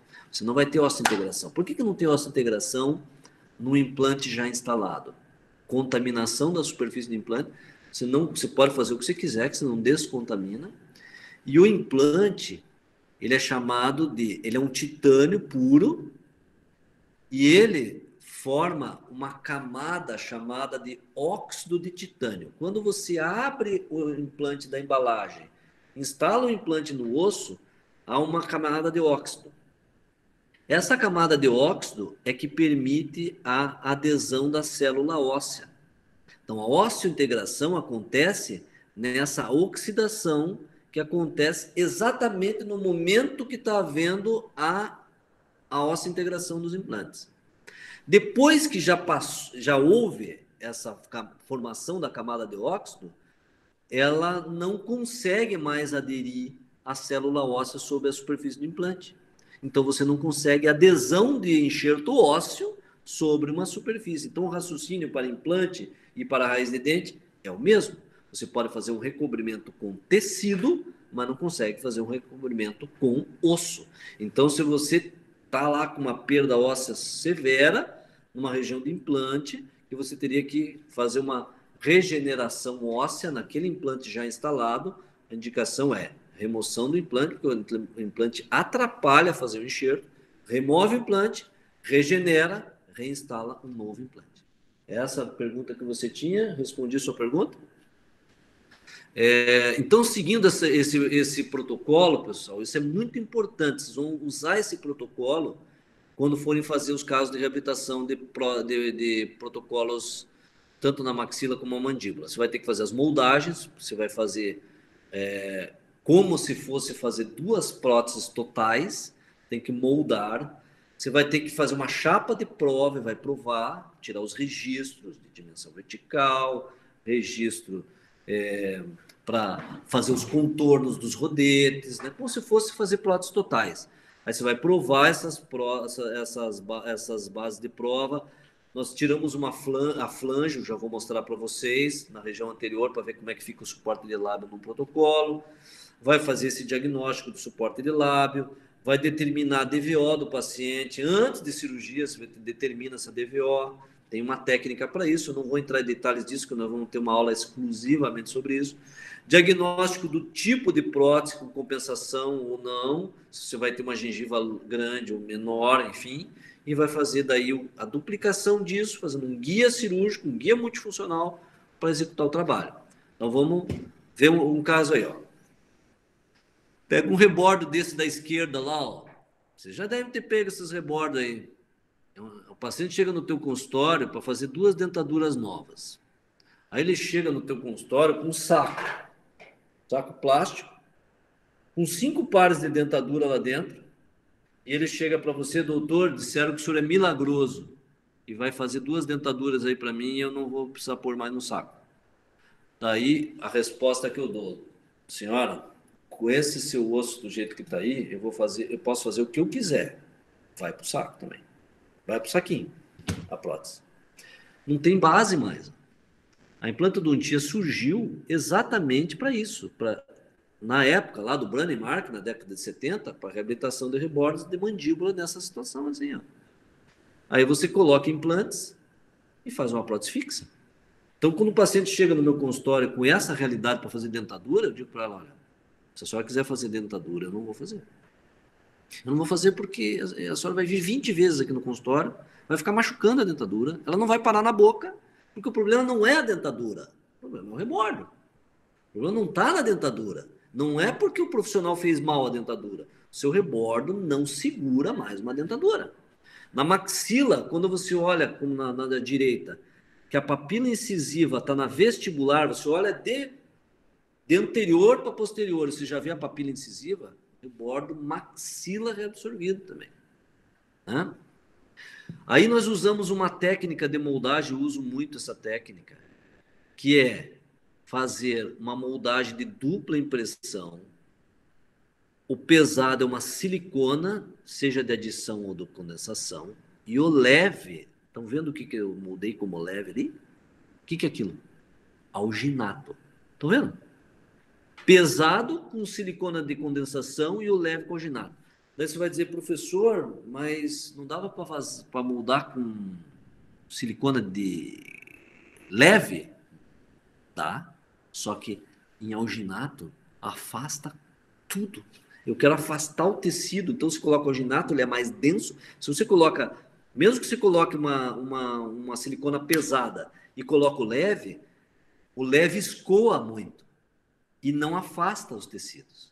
E eu preciso ter uma moldagem na mandíbula. Olha o tamanho da moldagem. Estão olhando lá no lado direito embaixo? Aquela moldagem é daquele rebordo que vocês estão vendo ali. Eu afastei tudo com a moldagem e moldei a linha oblíqua interna, fundo de vestíbulo, lá embaixo afastado. Por que isso? Porque na hora que eu encaixar esse guia cirúrgico na boca, o guia cirúrgico ele vai ser aberto na região anterior, ali onde vão os implantes, e ele só tem estabilidade na região posterior, desde que você tenha copiado a linha oblíqua interna. Se você colocar um material de moldagem ali, pode encher de material de moldagem, e não afastar o tecido e a língua vai se interpor sobre o rebordo e você não vai copiar a região posterior. Então a gente faz uma moldagem inicial com a silicona pesada, como vocês estão vendo na imagem à esquerda inferior. Eu coloco o material de moldagem na boca, nós vamos fazer essa técnica depois, vocês vão ver isso ao vivo e a cores. Mas a gente faz a posição, coloca esse material, essa silicona pesada, aperta com o dedo mesmo, se aperta na lingual, empurra a silicona para baixo, lá na região da linha oblíqua interna, e deixa tomar presa. Tira aí faz um alginato leve, mole, ele é bem mole, ele não é com a mesma consistência. Aquele alginato mole, que molda o esôfago do paciente, quando a tua auxiliar põe muita água, é mais ou menos desse tipo. Você vai colocar uma quantidade menor, você coloca uma quantidade de alginato ali, e aí você comprime, traciona os tecidos, e aí você faz aquela moldagem. Às vezes, como é que gruda? Ele gruda. Ele gruda não quimicamente, mas faz uma adesão do alginato sobre a silicona pesada.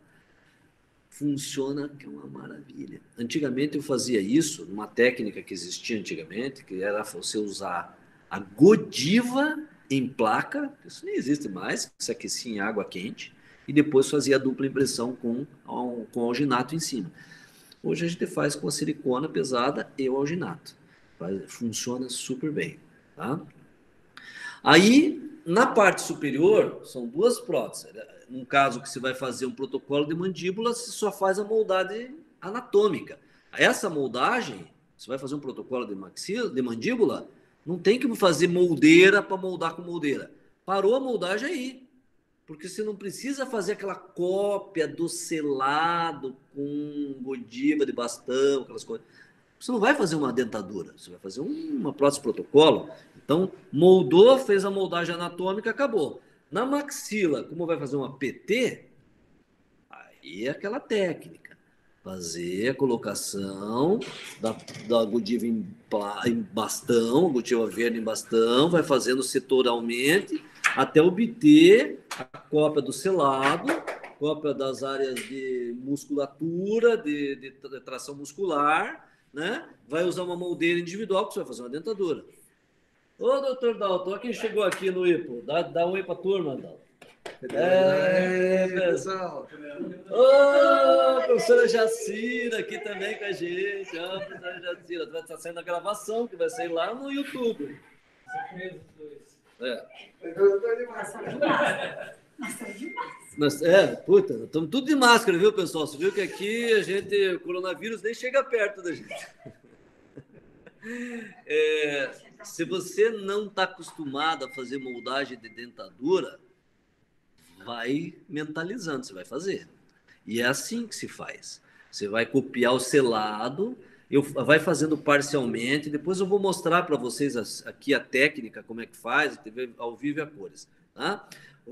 Copia lá a região de freio anterior, as bridas todas, faz uma moldagem. Você vê que a moldagem ali foi feita com emprego, você pode usar emprego, você pode usar pasta zinco enólica. Conhece a pasta zinco enólica? Aquela mesma que gruda tudo no lábio e não sai mais. É ela mesma. Você pode usar a pasta zinco enólica e tal, né, para moldar, e você faz a técnica, tá? Olha lá, ó, veja o caso finalizado. Aí depois você vai fazer o selado posterior. Tem duas maneiras de fazer o selado posterior. Ou você já faz o selado posterior na moldeira individual antes da moldagem, e aí vai dar esse problema que vocês estão vendo aí, ó. Você faz o selado posterior, na hora que você moldar, veja a imagem da direita, cadê o selado posterior? Ficou por cima, a moldagem cobriu, e teu selado foi embora. A técnica correta do selado, você molda e depois você faz o selado. Senão você não copia o selado. Como é que se faz isso? Isso aqui não, isso é mais de livro, isso não sou eu, não é técnica minha, técnica de livro. Aí vocês estão vendo a moldeira individual olhando por posterior, você coloca uma tripa, uma massa de cera, gruda ela, aquece bem a cera e devolve a moldagem na boca e ela faz a cópia do selado posterior. Uma cera utilidade, mole, e aí você faz a cópia. Na hora que você faz isso, tua prótese trava. Entendeu? Então, o selado posterior, isso é um erro. Isso é um erro básico. Tá aqui, ó. A imagem está mostrando, ó. Você faz a moldagem. Quando você molda com material de moldagem, cadê o selado posterior? A dentadura não para na boca. É por causa disso. O ar entra por trás. Então, você faz a moldagem do selado depois. Faça isso nas suas dentaduras, você vai ver a diferença. Na hora que você faz, às vezes você tem que repetir. Você faz uma vez, não ficou legal, tira tudo, põe de novo, vai. Se você copiar certinho no selado a linha do A, lá atrás, trava a dentadura, na hora da moldagem ela já não sai. Se a sua moldagem não trava, não tem milagre. Não adianta você rezar para que venha a dentadura retentiva. A moldagem já não está retentiva, a prótese não vai ficar retentiva. Né? Então, e aí você faz a técnica de moldagem. Então, você tem lá todo o material, ó, modelo amplo, aí você vai fazer as montagens para fazer as chapas de prova e vai fazer, lá o caso, aqui fazendo uma prova do rodete. Veja que esse rodete ele tem uma modificação, é chamado de rodete modificado. Você tira a flange, tá vendo lá, ó? Você tira a flange da tua chapa de prova na região vestibular. Por que isso?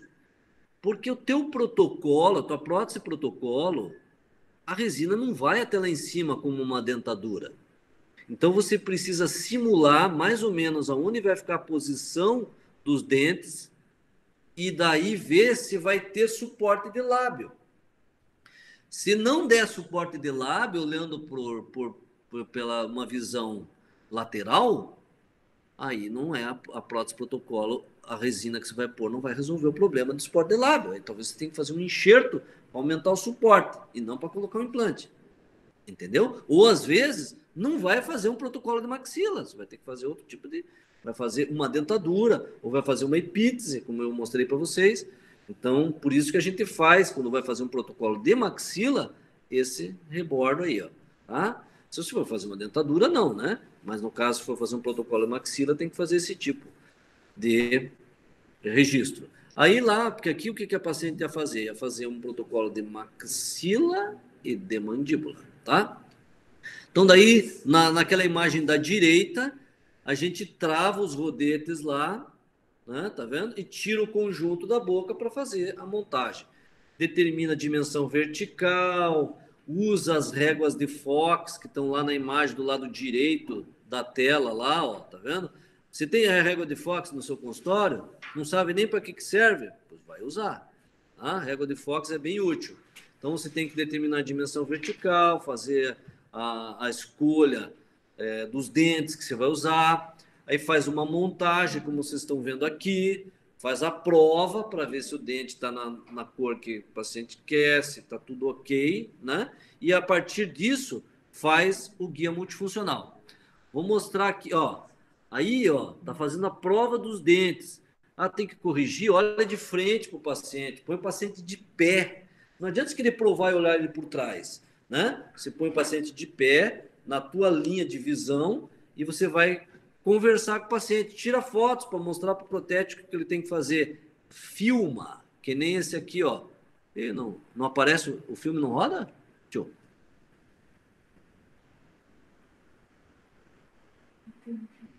Não, opa, aqui embaixo.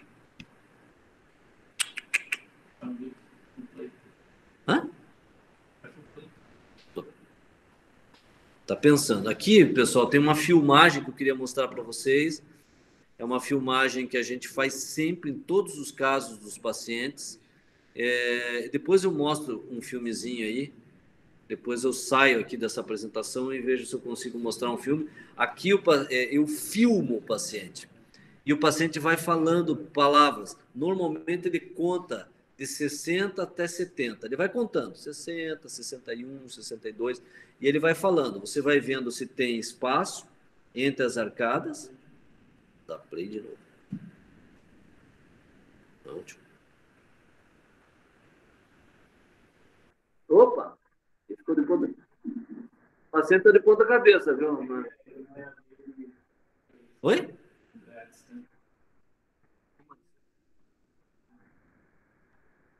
Ah, coisas da informática, viu, pessoal? Eu vou pôr de novo, só para vocês ouvirem. Ouçam o som.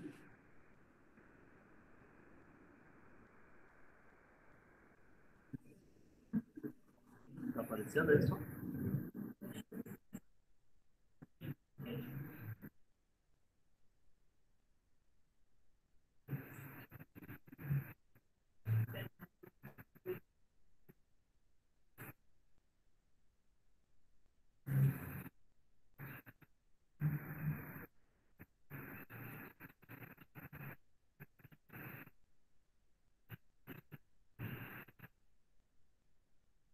Desculpe, pessoal, que a imagem está de ponta cabeça, mas coisas da informática.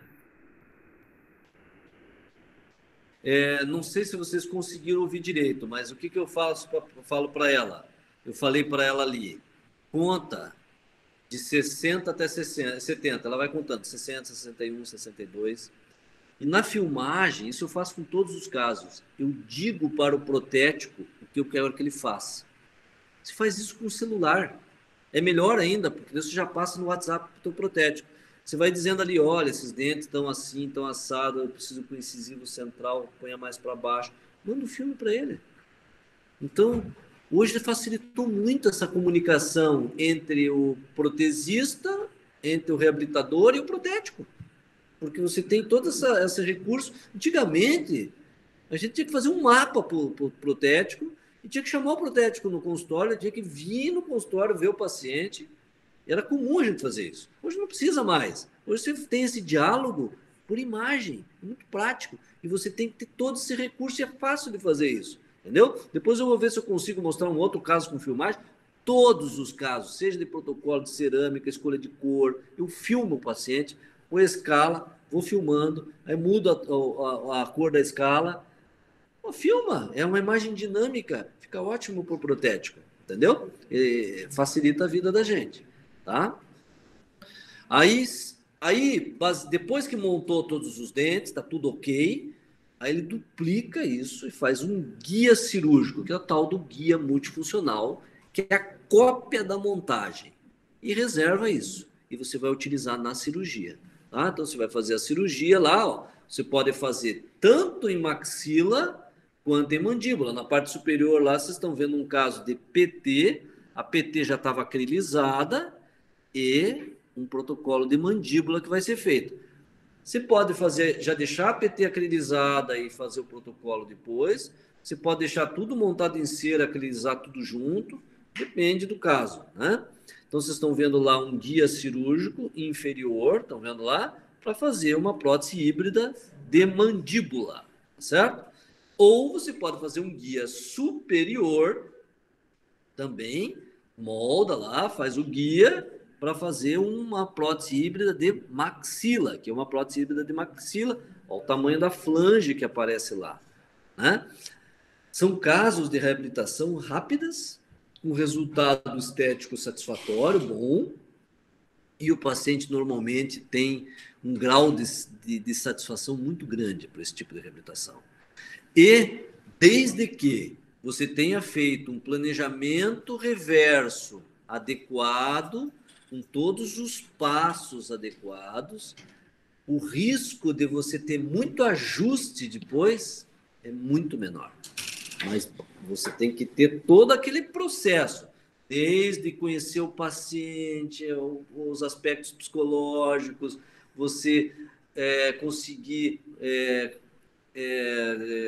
fazer com que o paciente confie em você, transmitir confiança para ele, e a coisa vai indo, vai indo, vai indo, vai indo. Isso tudo contribui para o resultado final do trabalho e o paciente satisfeito. Vira o seu cliente, né? Deixa de ser um paciente e vira o seu cliente. Tá, ok? Então vejam lá um caso de PT superior, um protocolo de mandíbula, né? Sorriso, tal, restabelecendo. O paciente não conseguia mastigar, a dentadura não parava na boca.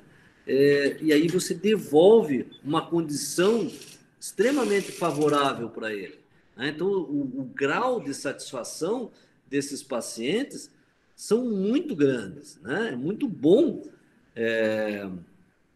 o resultado final, desde que ele conheça a característica da prótese e as suas próprias limitações, né?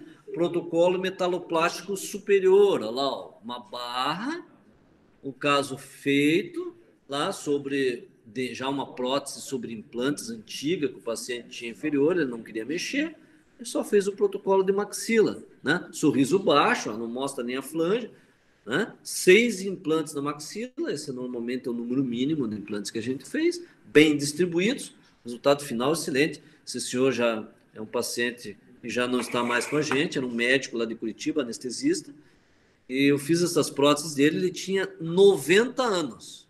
Essas imagens aí ele tinha 90. Hoje ele já é falecido, ele morreu com 98, 96, por aí. Era um anestesista lá, bem conceituado lá de Curitiba, e ele já era um senhorzinho já, e nós conseguimos devolver alegria para ele durante vários anos, ele usou essa prótese, tá? E o resultado final adequado. Ok? Então, pessoal, falamos bastante, né? Tem muita coisa. Eu poderia ficar falando mais um tempão, mas não adianta a gente ficar. Você veja que eu estou dando conceitos para vocês. Obviamente que é muita coisa, muita informação. Você pode dizer, puta, tem tanta coisa, né? Isso vai aos poucos, vocês vão criando essa consciência. A importância de você ter essa aula do planejamento reverso é você saber que tem que conduzir a sua reabilitação baseado, né, os seus implantes, a sua cirurgia baseada na reabilitação. Você tem que projetar os dentes e a reabilitação e as próteses e depois executar o trabalho. Não é o contrário. E o teu cliente, ele precisa ver o que ele vai receber antes de ser feito o trabalho. Ele vai avalizar aquilo que ele vai fazer antes de você fazer, com as limitações, com as virtudes, com as dificuldades, né, que cada caso tem. Então, isso é planejamento reverso e vale para qualquer área. É aí que você conquista seu cliente. A maneira como você já se porta com ele na hora que você está conversando. Isso você vai aprendendo. Isso é uma coisa que eu tenho essa virtude com os pacientes. Normalmente, a gente consegue convencer eles do que eles têm que fazer pela maneira de conversar, pela tua autoridade e, vamos dizer, simpatia e autoridade ao mesmo tempo. A autoridade de um profissional que conhece o que está fazendo e sabe o que está dizendo. E isso você transfere para o seu cliente e ele vai aprendendo, entendendo que isso é o certo. Lógico, existem as questões financeiras, às vezes você não consegue fazer porque ele não tem condições, ou alguém lá ofereceu mais barato, mas você não pode querer conquistar o seu cliente pelo preço. E não é aí que você vai conquistar. Você tem que conquistar seu cliente oferecendo um trabalho de qualidade, lógico, procurando adequar em relação à parte financeira, né? Mas executando de uma forma e respeitando o cliente como um indivíduo. Eu falo isso aqui no IPO. Vocês, quando vierem aqui nos cursos, vocês estão tratando de gente. Pacientes são as pessoas vêm aqui, elas se dispõem a entregar sua boca para vocês treinarem, né, e aprenderem, mas por trás ele é um indivíduo que ele está lá ouvindo tudo. Poderia ser vocês no lugar deles. E isso vale para o consultório também. Então, é uma relação de conquista constante durante o início, durante a execução do trabalho, até o final do trabalho e depois, quando ele vai fazer a manutenção, vai refazer trabalhos com vocês ao longo dos anos e você vai montando uma carteira de clientes. Então, é assim que a gente conquista. E o planejamento reverso faz muito nesse sentido.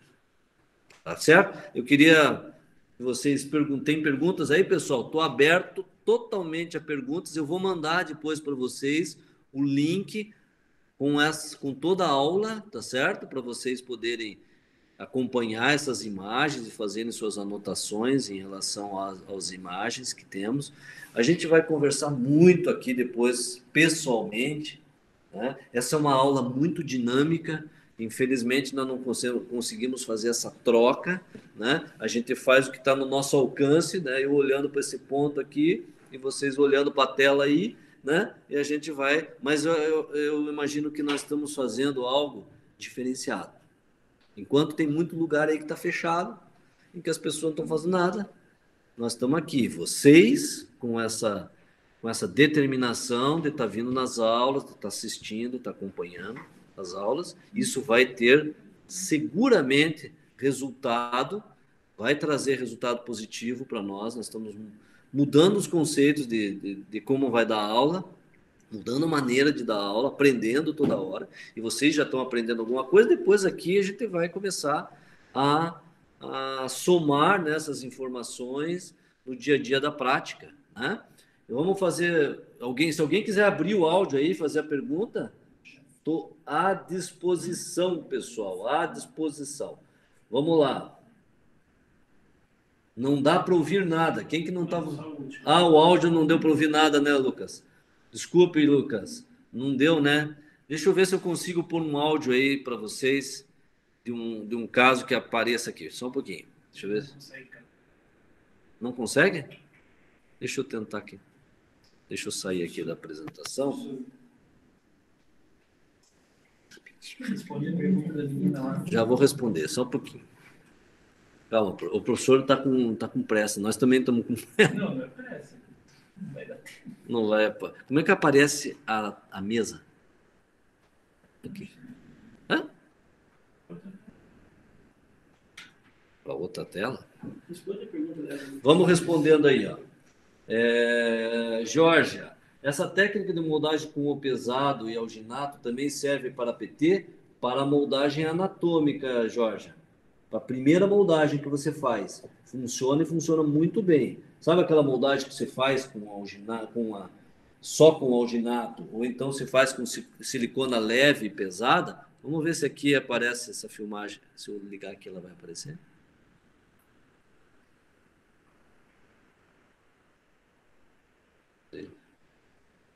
Ela parece que não abre. Vai respondendo para ela aqui lá. Ó, então, Jorge, é isso aí, ó. Essa moldagem com alginato você pode fazer com uma moldagem anatômica. Ela afasta bastante os tecidos, mas depois você vai ter que fazer a moldagem funcional, tá? Então vai fazer uma moldeira, aumenta bem a qualidade da moldeira individual que você faz, mas depois você vai ter que fazer aquela moldagem lá com esse lado periférico, tá? Não tem como escapar da dupla moldagem, ok? Mais alguém fazer alguma pergunta? Vamos ver se aparece alguma fila. Não vai, né? Tá meio lento. Tudo certo aí, pessoal. Não deu para passar a filmagem. Lucas, a filmagem aqui tem som, tem imagem, mas é uma limitação aí do nosso sistema de meeting, tá?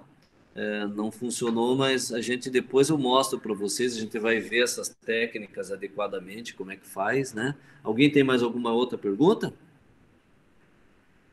Pode perguntar.